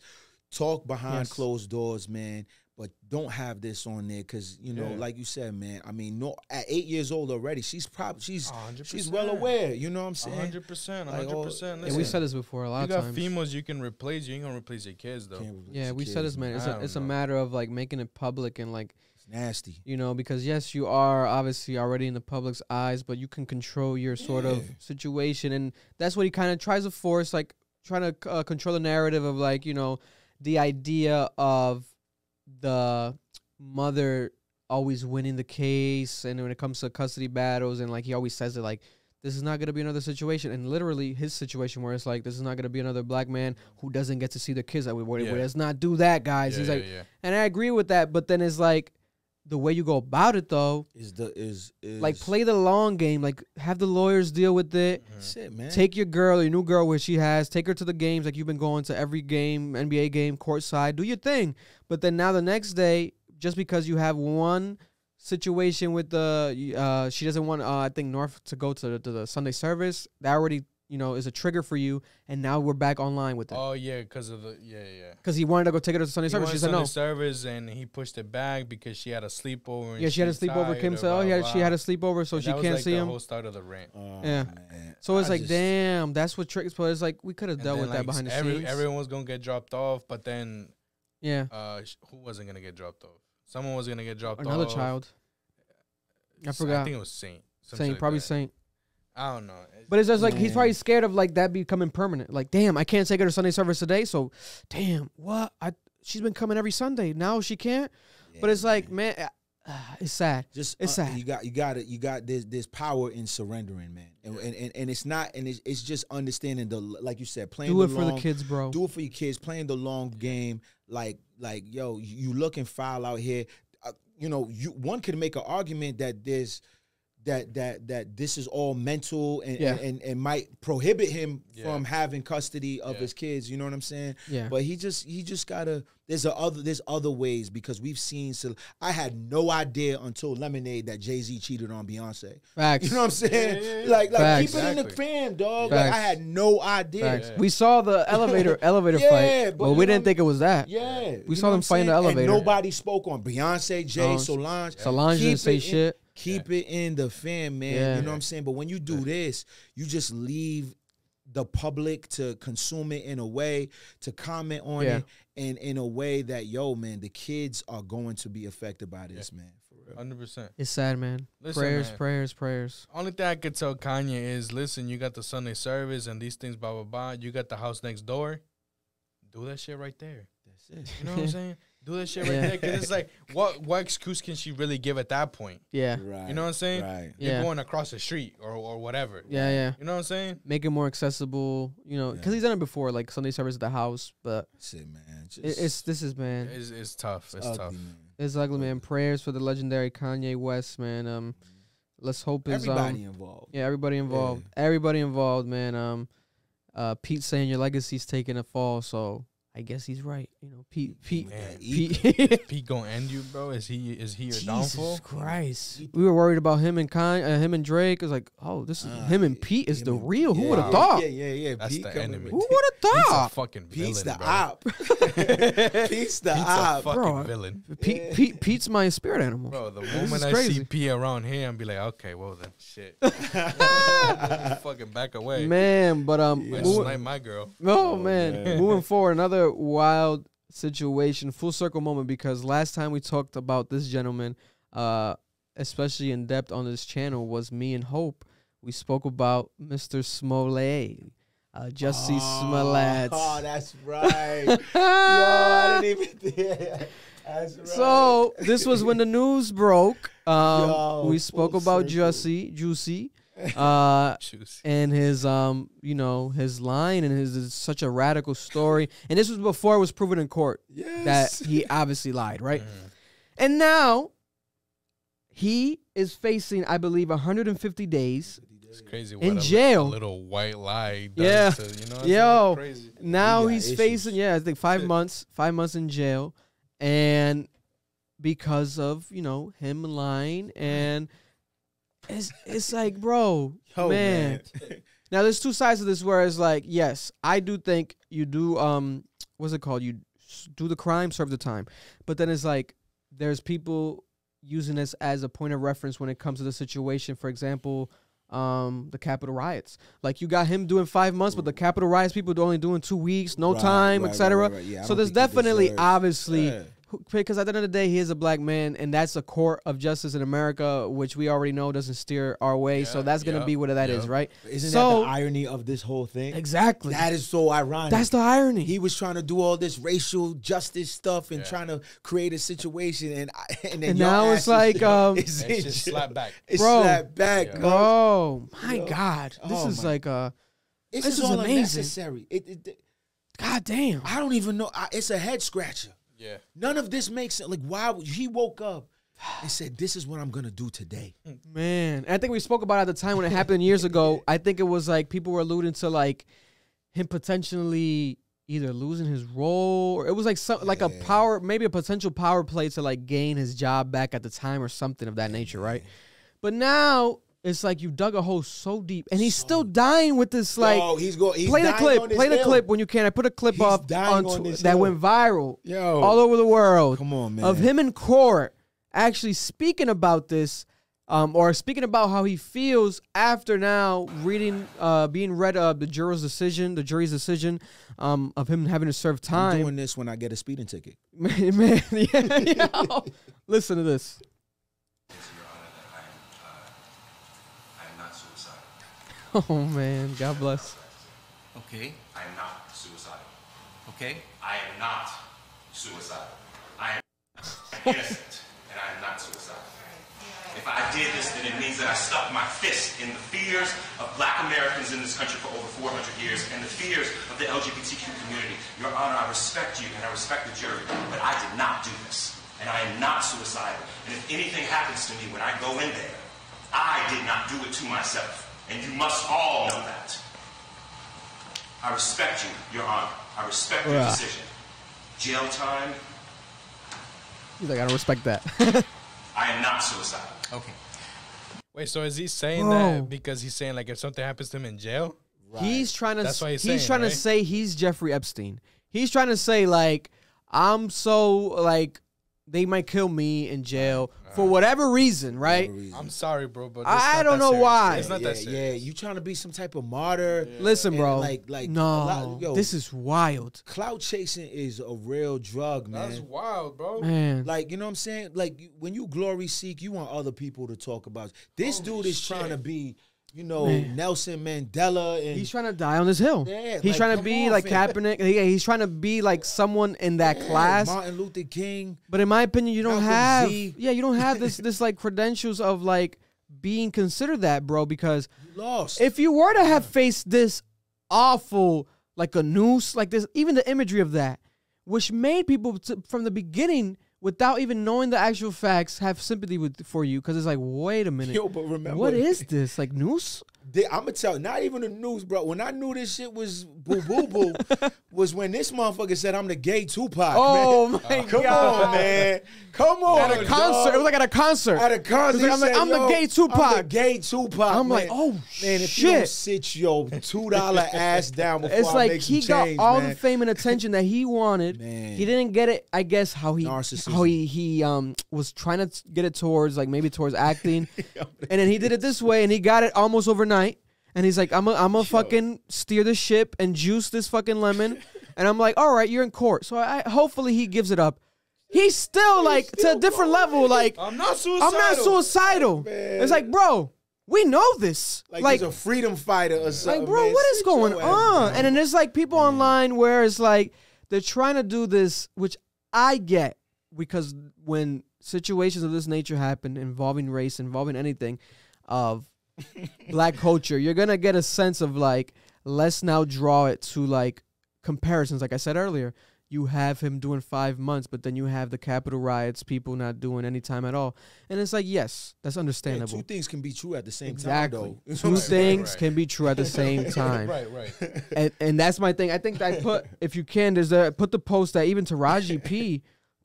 Henson, I think I sent it to in the email. The Taraji post? Yeah, I think I emailed the screenshot of Taraji P. Henson speaking out publicly after this, because after this situation, Jussie's brother publicly has been speaking and saying, we need the people's support.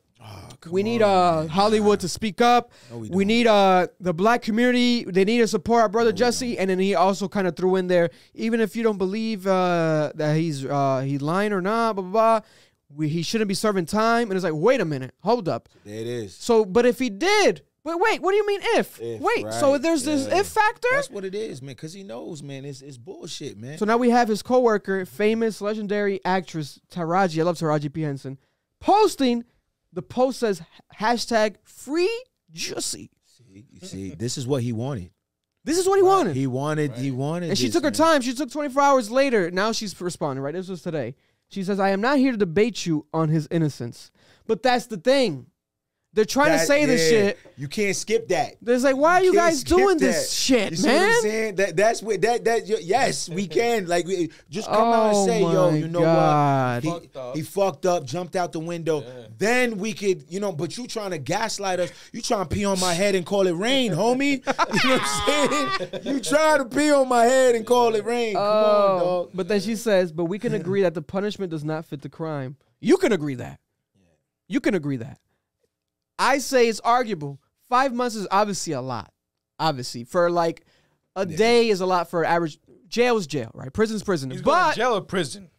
No, prison. I want to say prison. Yeah, prison. He's going to prison. Going back to what he said, and then you can continue with this. Yeah. The way he's making it seem, I'll tell you this, bro. The majority of people in prison don't know who the fuck you are. Yeah. And he's probably going to be in PC. It's not most like likely he's going to Rikers. Someone was saying like he might have been saying the suicidal thing to be getting thrown in was it isolation, like to be by himself, maybe. Yeah. Okay. But if that's not the case, why are you saying that? Man. Anyways. But then Taraji continues, right? We can agree that the punishment does not fit the crime. Emmett Till was brutally beat and ultimately murdered because of a lie, and none of the people involved with his demise spent one day in jail. Even after Carol Bryant admitted that her claims were false, no one was hurt or killed during Jussie's ordeal. He has already lost everything. Everything, she emphasized. At his own doing, though. Yes, right. That's the thing. That's the whole. That's the thing. You're missing that whole part, Taraji. I love you. I love you, man. I love Taraji. Nobody put him in that situation. Nobody put him. Nobody. She says, to me as an artist, not able to create that in itself is punishment enough. He can't get a job. No one in Hollywood would hire him. And again, as an artist who loves to create, that is prison. My prayer is that he is freed and put on house arrest and probation because, etc. So, okay. Man. That's not wavy. I think the judges made his decision. I don't think this is such a long-term situation where they'll most likely revisit the case. If it was like 5 years, obviously it's like, okay, we got to revisit that case. It's like, that's ridiculous. It's similar to like the truck driver. Remember the recent truck driver that killed people, and they tried to give him 100 years. Some shit's like, bro, hold up. 100 years. We got it. Like everyone outcried, celebrity spoke out, and then we have that case being resentenced and repurposes. That's warranted. But then you have someone who is lying about a hate crime. Come on, man. And not necessarily like people lie to cops and that shit happens, but then there's a sense of like remorse and a sense of like, all right, you caught me red-handed. Okay, this is what it is. He is weighing heavy on this and has not let go of this. It was some serious shit. And because they provided all the evidence, they've interviewed everyone they needed to interviewed, and there's no evidence suffice to stand by what he's saying. So that's why you're serving the time. And not only that, what people fail to realize, right? Like that is a waste of taxpayer money. Like the Chicago Police Department had to exhaust, time, effort, manpower to try to look for all this stuff and the noose and that. Yo, meanwhile, on the south side, someone's getting killed and shot. Like, 100%. Bro, like, yo, 100%. There's so much residual 100%. Effect from all of this. He had opportune time. He went on ABC, still was denying it. Like, and it's like, yo, bro. Crying. I think he cried in the interview, right? He cried in the interview. He did all that. Like, yeah. And it's just like, fam, you really have an issue. Like, you really have an issue. Man. You're really trying to be something that, you're cheapening what Malcolm, Martin, Rosa Parks, like, dog, that's not for play. Like, that's not just some old, you know what I'm saying? And you doing all this, I'm not suicidal and all that. So, I mean, like I said, two things could be true. I don't think it should be 5 months, but, like, for the way he's going, I don't feel sorry. I don't feel sorry for him. At all. You know what I'm saying? I have zero empathy for him. That's how I feel. I feel like it's like something that's just been dragged. Like, I almost forgot about this because I remember like I forgot about it. It got taken to court, but I thought it was like resolved. But then I was like, oh, the trial is it's still coming up. It got pushed back. COVID happened. Everything happened. It got pushed back. But now we have the final decision, and it's like bro. You can't even take it to a higher, like, there's no higher level than that than screaming in the courtroom. Like, that's what we saw on camera. But after the camera got cut off, he was still screaming. There's audio of him screaming, like, I'm not suicide, like, more aggressively and, like, pushing back and, like, being more aggressive with it and, like, getting emotional with it more. So I'm like, wait a minute. Like, what was this strategically? Like, yo, when they announce it, if it's going to be not your way, be prepared to emphasize that you're not suicidal. Let's emphasize that. Why? Come on, man. This is just becoming more of like, are you just adding more to your documentary? Like, is this just because you want a very epic document? Like, what is this, man? There's actual hate crimes happening in the world that needs to be highlighted that are ignored every fucking day.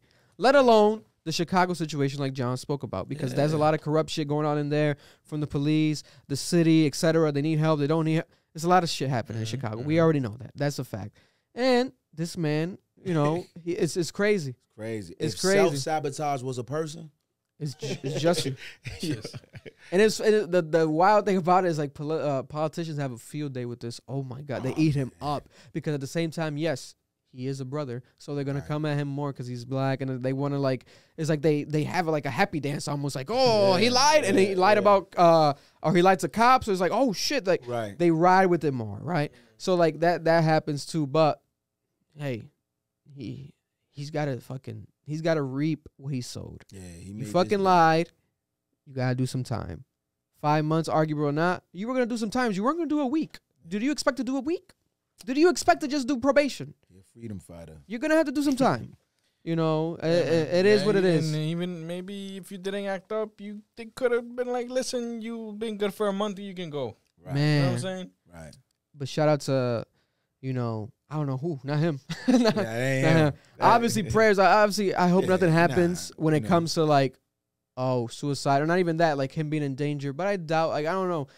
It's not a gang-related situation. He didn't kill nobody. He didn't kill nobody, but I mean, it's his career. Yeah, but his career. Yeah. Exactly. Unless you have like a hater in there, like I want to kill him, I hate him. Yeah, like I doubt that. This literally did not need to happen. No. Like there's no no motivation. None of this. Haven't been to Subway since, bro. I can't go to Subway no more. Nah, I ain't messing with that Subway. You know what I'm saying? I ain't messing with that foo-foo. Oh, my God. God bless, man. But moving on to an actual situation of justice. Play the video behind us when you can, Marlon, of Ryan Coogler at the bank teller in Atlanta. Now, this is headline story all across America right now. Shout out to Ryan Coogler, director, famous director. Yes, you know him from Black Panther, but coincidentally, he's the man behind Fruitvale Station, the very famous story that happened. And it's like, in Oakland, man, look at this. He did that. He documented that and brought light to that situation. And now this is a situation which I'm pretty sure God willing, who knows? He has dealt with similar situations privately. This is in the public's eyes. This is the biggest, like, you can watch. Let's watch the video. This looks like a dope-ass bank, I'll tell you that. Yeah, this is a real deal bank. Do me a favor, man. Come this way. Put your hand behind your back. Why you take Pause the it, strap pause out? it. Why you take the strap Straps out, both of them. Why you take the strap out? Both of them straps out. clearly not no weapon. Take the strap out and then put them back. What was the whole point? They didn't even point. It was like, what is is this like all intimidation? Yeah. Bro, I get scared and like when I'm driving, see a cop for no reason, because obviously they're to serve and protect. But PTSD, they're gonna anything could happen. Yeah. I just see them on the other lane, I get nervous. Imagine them coming up to you when you're in your bank about to withdraw your money, and they just come up with guns out. Come up to you with guns out. He's already like, wait a minute. Let's keep it playing. Atlanta police detained Black Panther director Ryan Coogler on suspicion of bank robbery. What's going on, my man? Trying to put money on my own. You said what? Yeah, what's up? This your phone? Yeah, sure. Good job, guys. Good job. Look at that fucking worker. Good job. Good job, guys. Bitch, you don't even know what the fuck. What the fuck? That was probably the people from Washington Trust. Yeah, over here, this fucking bank. Similar situation with me. They thought we were robbing the bank, but we were outside parked, and they thought I was robbing the bank because I had the ski mask and shit. What the fuck is this? And the note said, "I want to withdraw 12,000. Be discreet." So pause it. So that was the bank teller, right? None of this. It's Atlanta. Needs to be fired. Fired, man. Fired and never hired. And she probably will never be hired to a bank teller position because, like, you can't handle this job. Like, you can't handle this job. And it's like, they be loud, bro. Yeah. They be loud. People were like, obviously she's a young woman, black woman. Potentially people were saying that she could be pregnant. They were saying. She did, yeah. But what does that have to do with anything? It's like, who gives a fuck? I'm sorry. What does that have to do She with is in the wrong. Nothing. She isn't. Have you not done this before? Like, look at. So for those who don't know, Ryan Coogler had a written note to the teller asking for the money to be handed to him discreetly. So basically, it's like when you go to withdraw money, instead of regularly doing it like in the public with people around and being loud. If it's $20, okay, or if it's $100, something for like a quick check, whatever. I think it was $12,000. $12,000. No, I'm telling and you, he's in Atlanta. He's saying he said himself. He's like, there's a history of especially recent times. At first I thought it was LA because I know in LA they've been robbing a lot. They've been doing they've been going wild, right? Yeah. But then I was like, oh shit, no, it was in Atlanta. I was like, oh, okay, damn, okay. And now we have him trying his best to. From what he said, what he always does, but people do it to be discreet. You write down a note, like can you do the money from my account? Take the money out. That's what they do. Do it behind the counter. Yeah, don't do it in front of me. Like, don't bring it out here like this. When I go deposit money for my job, I take a note. I put a note of like this is how much I want in change and this and that, and they be mad loud, bro. Right. Like there'll be people. There was one time in there, bro. There was some lady. And she was like, "Oh, you want the 6,000 and all hundreds? Yeah. What you doing, bro? Now you fooled. You being mad loud. Now you fooled. Yeah. You know you don't know who the fuck's in the bank. Not even that. I've had moments like where it's like your phone number and shit. Like they want you. What's your phone number? You gotta say out loud. Fours or your social. I'm like, hold the fuck up. There's people here. Like I'd be like, I kind of whisper under my thing, and then he's also taking the approach where it's like he's wearing a face mask because he wants to still protect himself, and he also maybe wants to be slightly discreet himself because he is a celebrity. Like he's Ryan fucking Coogler. Like he's a legendary director, has amazing projects coming. So he wants to. It's not only that. It's like, I'm sorry, but it's like it's a colored person withdrawing that. Yeah, much money. exactly. Even without fame, it's just a fact of the fact. Absolutely. He could be a fucking tycoon or real estate tycoon in Atlanta that owns mad houses and just you never know. But then he happens to be Ryan Coogler, right? And not only that too, like he had his ID and card and put it in. Yeah. So it's not just the note, right? I'll give you that if like, but yo. He had the card and ID. What do you and so if the woman is gonna be dumb, she went and got the manager, and the manager was still dumb, still on some dumb shit. Yeah. And even the 911 call, they asked her, they said, "Yo, did you check his ID?" Yeah. And she's like, "No." She was like, "So you didn't verify his ID?" She was like, a feeling in my gut. A feeling in my gut. Yo, do you understand? Are you Batman? That's your baby kicking, bitch. Yeah.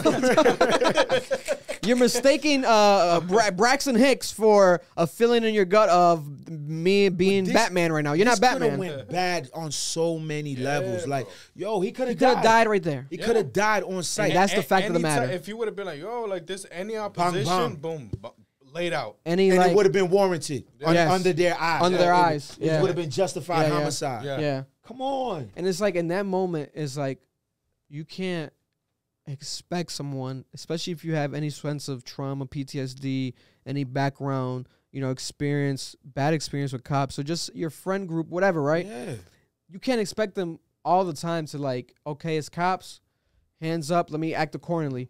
Some motherfuckers might start running because like you don't know. You're scared for your life. Bro. And at the same time, that same scared is going to cause your life to end. Everyone has different emotions when it comes to this. Exactly. And the same with the cops. I get heated when I get pulled over by a cop because I know the bullshit they be on. Yeah, man. I get tight, I just shut up. I know I'm 6'2", 240, dark skin. Listen, I sit there, I'm just like, man. I be giving attitude. I'm sorry. It just happens. It just comes feel out because like you but we need you outside, dude. We need you outside, my Yeah, I be telling Marlon. You know what I'm saying? Like, for real, man. I always go like on Instagram Live or I FaceTime someone always when I get pulled over. Always. You know, it's and you know what's so crazy, man, and it's sad because I had this situation before. I was 12 years old. I got beat by police. Jesus. Wow. 12 years old, got beat by police. Me and my cousin and two of my friends. They didn't even arrest us. They told us, they said, yo, there was we're coming from playing basketball. They said, yo, we got a report that a car was broken into. We got our basketballs with dripping and stuff. We're like, nah, it wasn't us. Yeah. So we kept it moving. They were like, well, where you going? We're going back home. And they got out the car, batons, everything, beat us and drove off. Fuck. You know what I'm saying? God. Yeah. So it's like, yo, man, like the reality of what could have possibly happened is so immediate. Yeah. And for that woman, and people sit here and be like, oh, well, she was black. But it's like, still, like she had this notion in her head, you know what I'm saying, about whatever was going down. And it's just like, man. Yeah. You know? Did this bank not do proper training for this teller? Like, she got to be fired. What is the bank teller training? Like, is there no protocol here? Do you guys expect everyone to walk in here to just not be potentially a famous person, let alone someone that wants some privacy? Yeah. Just because he didn't do the one-on-one meetings that banks do doesn't mean he can't be afforded the privacy because he's going up to the teller. Yeah. He wants that privacy still. That's why you guys have paper. Yeah. That's why you have everything there to be writing. Like, what is this paper not to be written on? Like, what is this? He literally had his ID and he had his work badge hanging from his pants, which continue playing. I think he kind of says it. Put in his car. Yeah. Atlanta Police Department.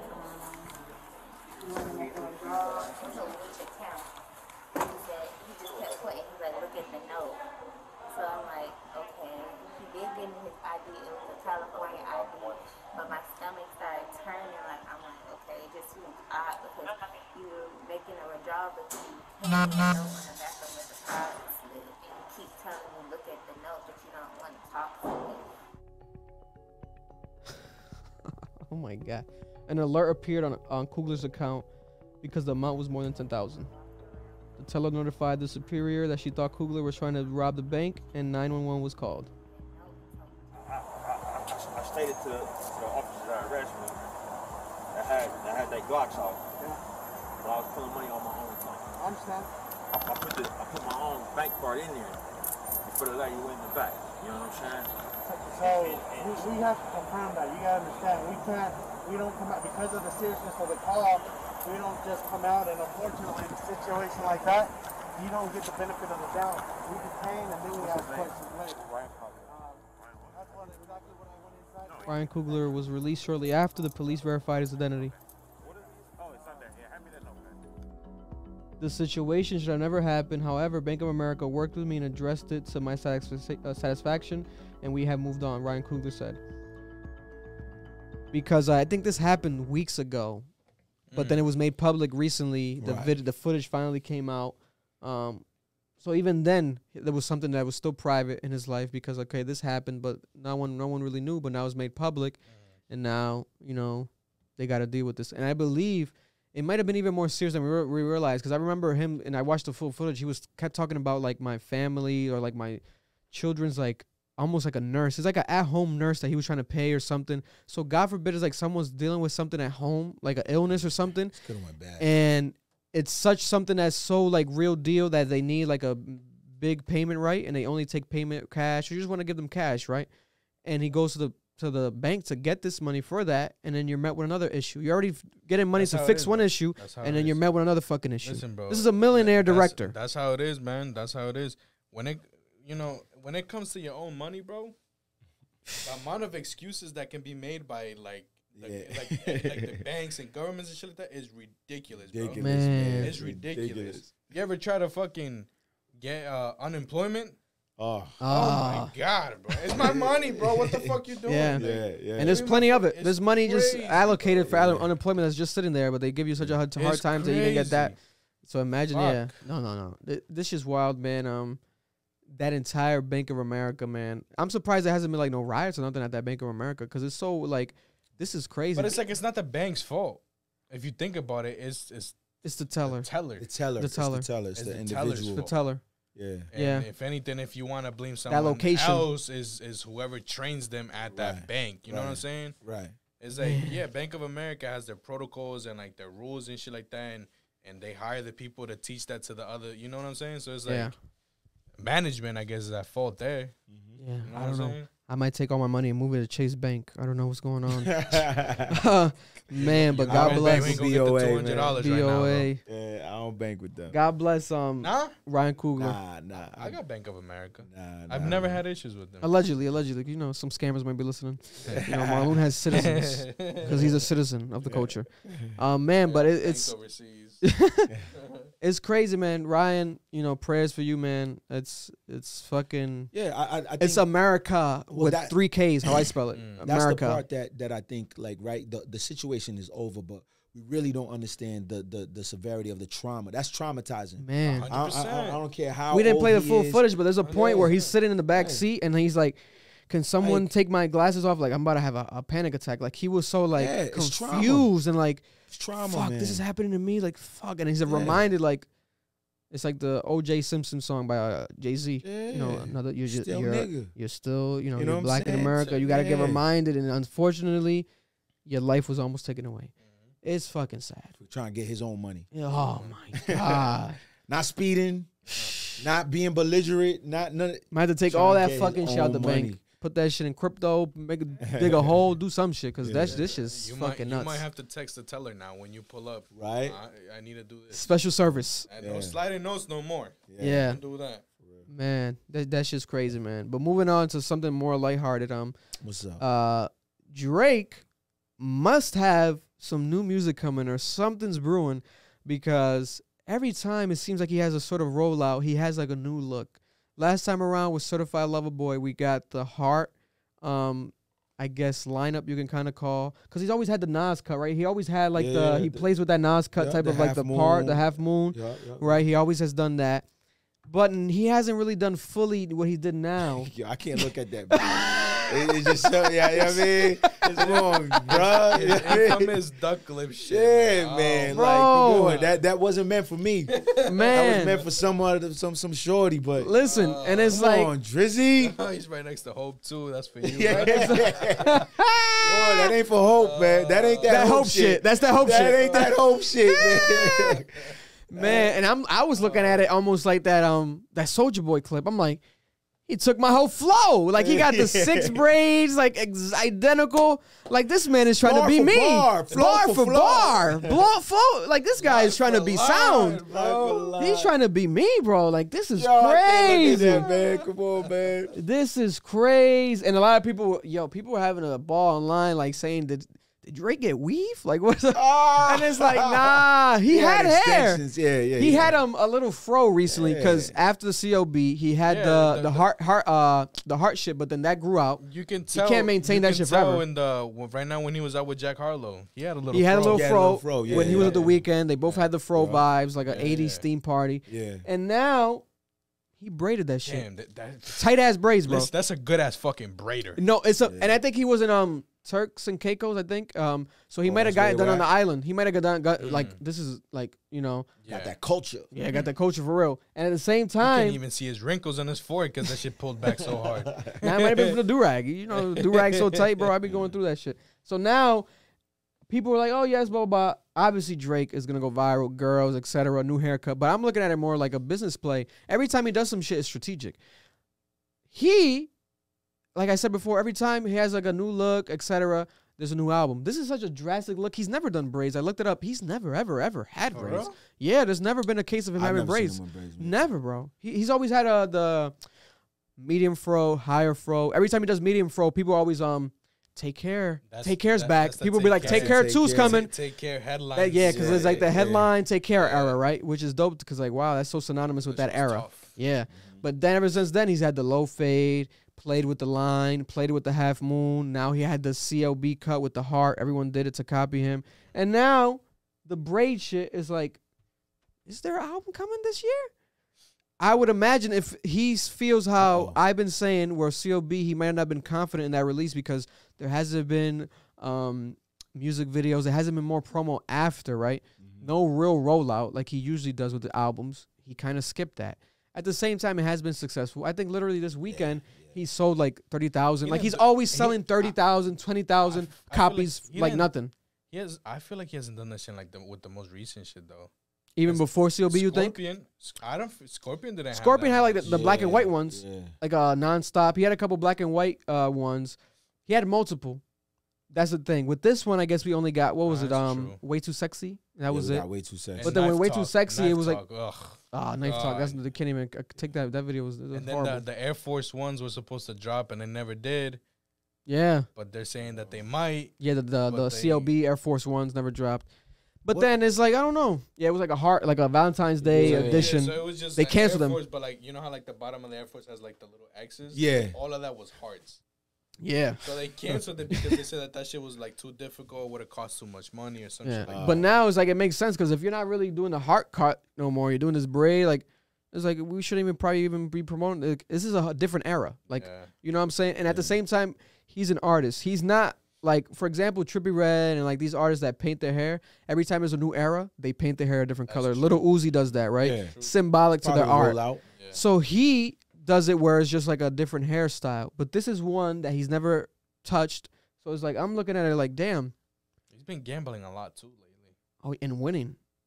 And he's already rich, so it's like, how rich are you trying to get? Like, you trying to get even more money. Maybe it means he's going to give us bars, like an album full of bars. Shit. Oh, don't get me excited, because that's what I want. You know what I mean? He's on that. He's like, yo, fuck it. I'm going to just give you the straight backs, and I'm going to get to the Iversons. You know what I'm saying? I would want that. I would want that. With it, man. I'm fucking with it. But then it could be nothing. It could be him just, hey, I wanted to braid my hair. That's it, man. It's just a Keiko's thing. Yeah, that's what it is. He changed his avatar, though. His avatar is him with his braids. So I'm like, I'm looking at this like, this is bigger than how girls are looking at it. Like, oh, he's cute. I'm looking at it like, one, he took my flow. Two, it's like, album's coming.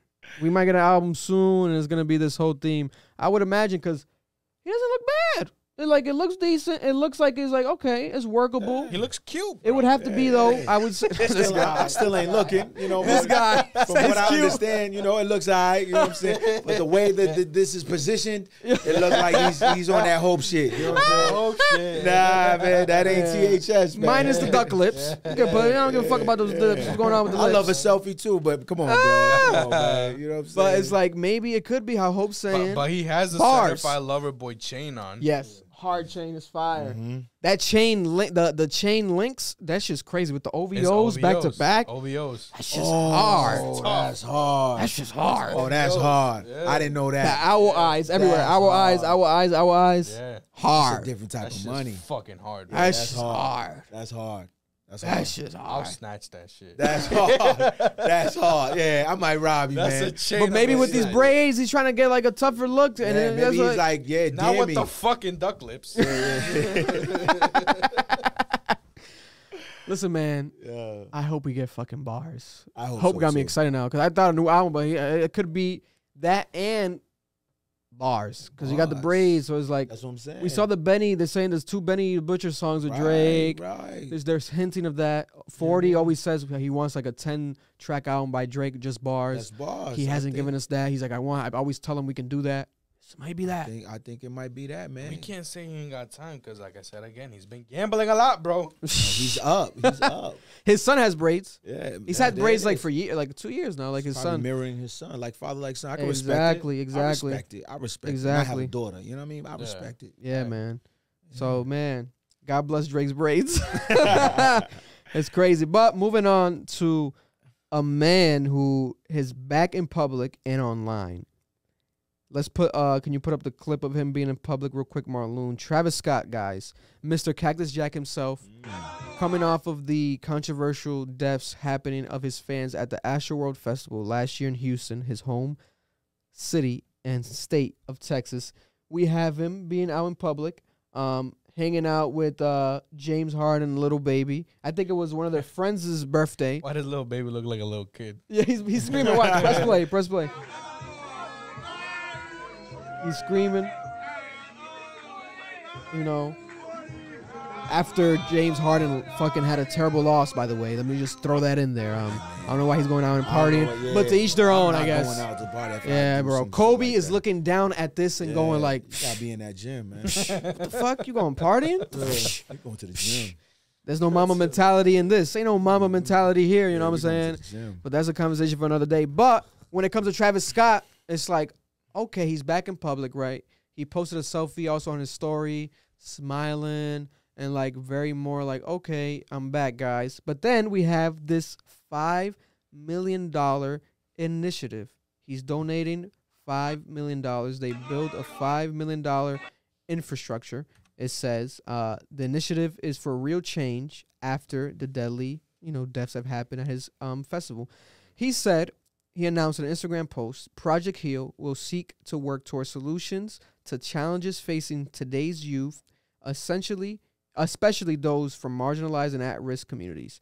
The 4-pronged project includes $1 million in academic scholarships to historically black colleges, so HBCUs, free health mental health resources, and an expansion of the Cactus Youth Design Center that he has in Houston.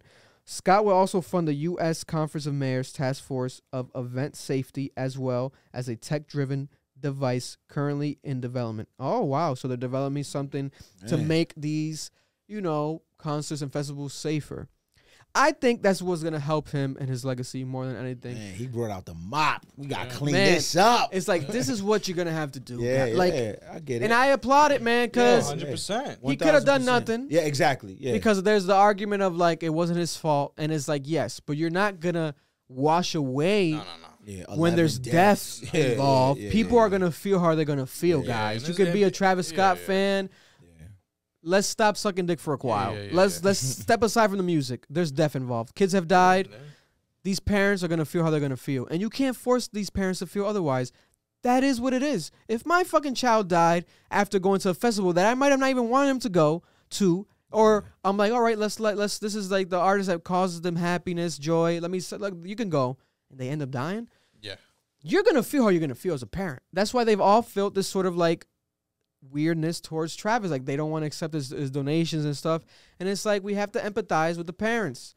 But at the same time, if he were to just stay shut, it's like the thing that becomes too permanent. Regardless of what he's gonna do, there's still gonna be some people that's still gonna be like, nah, like fuck that. Like you know what I'm saying? Like and regardless. Regardless, because lives were lost, right? So and we're still we're not even a year removed from the situation. I mean, just the It's level of healing that needs to take place is immense, you know. But I support your point. Like, he could have done nothing, but he's going the opposite route. It's gonna be interesting though to see what type of impact this has on his brand, on the perception of him moving forward. I think this mixed with good music can help him out. Good music will always, I mean, R. Kelly was rocking for a minute because he had good music. You know what I'm saying? Even Kanye has his moments where it's like, right, you know, Donna 2 dropped again, and that's sort of like the situation when Kim got kind of swept under the rug again. Like, okay, and then the documentary came out, Kanye, and then the old good music got reminded. People were like, right. So that is true. Yeah, that's so it has to be a combination of that, you know what I mean? But I do applaud, you know, Travis and his team. I think it's dope. I think this is lasting type of it's not a one-off, you know. It's not like they put together a benefit concert or something like that. You know what I'm saying? They're not half-assing this. They're not half-assing. And it sucks to say that it took, you know, deaths and shit like that for this to happen. Right. But I'm sorry to say it this way and shit like that, but that's just life. You know what I'm saying? It's life, man. Sometimes bad has to happen for more good to emerge from it. You know, at the same time, it's like, especially if he does develop some sort of device or technology that becomes actually amazing, like life-changing, and helps these concerts and helps these festivals. That's going to help his legacy more than anything, because it's going to leave something impactful, and people can be like, damn, that did happen, but at least we got this now. Now we're preventing some lives, right? But if it's some bullshit, people are gonna call it out for some bullshit. But let's hope and pray he gets the right people at the right time, the right teams, and everything aligns, and it's some dope shit. As of now, it seems like it might be. Yeah, and I hope his behavior too, like, you know, because I'm sure you guys saw it. Like, there were clips of previous concerts where he's inciting riots. Yes. So hopefully he doesn't. He can't do that no more. He can't do that anymore. And I know that's a signature part of his performance, but he can't even do anything remotely close to that. Like, he can't even play with that. That's what's interesting, because we said earlier, good music, right? But now, what direction is this music going to be? Right. This can't be. He might have to scrap the whole idea or whatever. Yeah, because the idea we had before, or the idea he had before that he was kind of rolling out, was the Utopia, or like a it was gonna be Dystopia, the mixtape, and then the album was gonna be Utopia. And it's almost like a play on Astroworld, like creating another world for people to like turn up and go crazy and write the Utopia, right? And it's kind of sus, because like, what's a utopia? It's like a perfect place, perfect world. What would you consider? You know what I'm saying? After death type of shit. Like, it's kind of weird, bro. It's weird. It is. So he might have to scrap that. He might have to scrap everything, right? But I do think that he's talented enough and he has the resources I don't feel like to do something that could be dope. And not that like turn up shit no more. He could do something else. I feel like he can. You just don't be like, yo, I want you motherfuckers to go crazy. Yeah. You know what I'm saying? Because if motherfuckers go crazy, I don't think you play with that. That's on the fucking people, though. I get to that argument, like, even when this shit happened, it's like, myself, I don't believe it's his fault. You know what I'm saying? Yeah. I don't know if it's, I don't think the debate is whether it's his fault. I think whatever happens, if someone even it's going to fall under. It's you get what I'm saying? The perception is going to be his fault. Like, someone trips on a shoelace. Yeah. So I wouldn't even play with anything remotely close to. Because, like, I don't know, man. Travis turn up music type shit. It's synonymous, like, it's his signature. But it's tough. Or step aside for a while. Like, I don't think he has to drop like and this it's year. Like, he can't drop like more common shit. Like, for example, like, he's had his moments. Rodeo. Coffee Bean, when he was just rapping straight up. Coffee Bean was like almost like a freestyle vibe. Maria, I'm drunk, you know, shit like that. It's like more calm, you know what I'm He's saying? had his moments, so he can. That's my thing. He can almost like even tap into like R&B type of vibe. You know, Don Toliver, his artist, does that a lot, where he taps into the R&B type of element. So he can do it differently. But I do think also, I don't want him to do like an apology record, but something where it's like, for the fans, like talk about your fans, or like almost like an RIP type of lyrics towards them, tribute type of shit. I think that would be beautiful, and he could do it very dope, because at the end of the day, this is one of the artists that cares about his fans the most. Like, he's Mr. Like, come on stage, fuck the security, come up here, let him come up here, fuck you the security. He brings them up, take my shoes, take my shirt, here's, and then the next month, here's a juice I invented you can drink, here's a new shirt I dropped that you can wear, here's another piece of shoes you can wear. But then it's like, people have died. So now even these companies that usually do these things, like Nike stepped aside, they paused it. He was supposed to drop shoes, I think, for Christmas. They paused it. Yeah, the way. So now we don't know what the fuck is about to happen. Yeah. He's got to chill for a little bit though. I still think it's still fresh. I think he chills until 2023.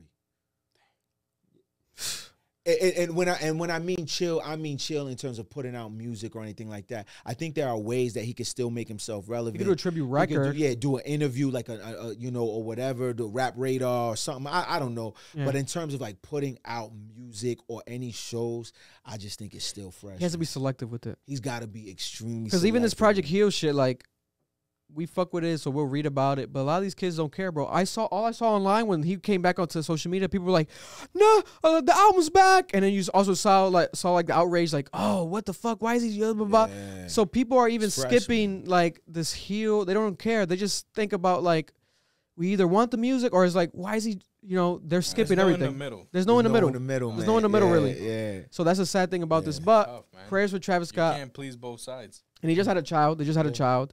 Another child. Prayers to the victims too. Yeah, prayers to the victims. Always gotta keep them. You know what I'm saying? 100%. I can't imagine you got a 9-year-old and you're like, yo, I'm gonna go to this concert and they dead. And especially in that city, like that shit's forever tainted. Like Astro World, like that was him trying to re-emulate, similar to over here. We had what was it, Rocky Point in Rhode Island years ago. That was as if it was like John Hope was like, let me do the Rocky Point Festival, right? And have a Rocky Point album. And then if he does this, and then at the same time, okay, this is where kids go. They relive their moments, or their parents might be like, oh, we used to have a Rocky Point, blah, blah, blah. Same with Astro World. Like, there was something similar over there in Houston. But then people die at this place. Let alone not just people, kids, fans. And it's like, whoa. It's such a horror. Some of them stomped. You know what I'm saying? It's such a worst case scenario type of shit that is like, this shit sucks for Travis to the fullest extent. But we shall see. Comment down below. How do you guys feel as people that are fans of his music? If you're from Houston, what's the energy in Houston right now? What is going on? What's happening? Because at the same time, who knows? Maybe people have forgiven him. As of now, I feel like it's still, like I Hope said, it still could be too soon, especially to drop music. Unless it's like a song tribute towards that. I don't want a whole album like that, but I will say this too, man. In his defense, not defense, but America loves a good redemption story. Yes. So there's comeback always He loves could a be good the comeback kid. So like I said, if he plays this Project Hill right, has good music, we saw it with Chris Brown. You know what I mean? When Loyal. Fine China, all that. You know what I'm saying? These hoes ain't loyal. Yeah, he came with the bops. You know what I'm saying? And he appeared contrite and remorseful. So we were able to accept that, but. I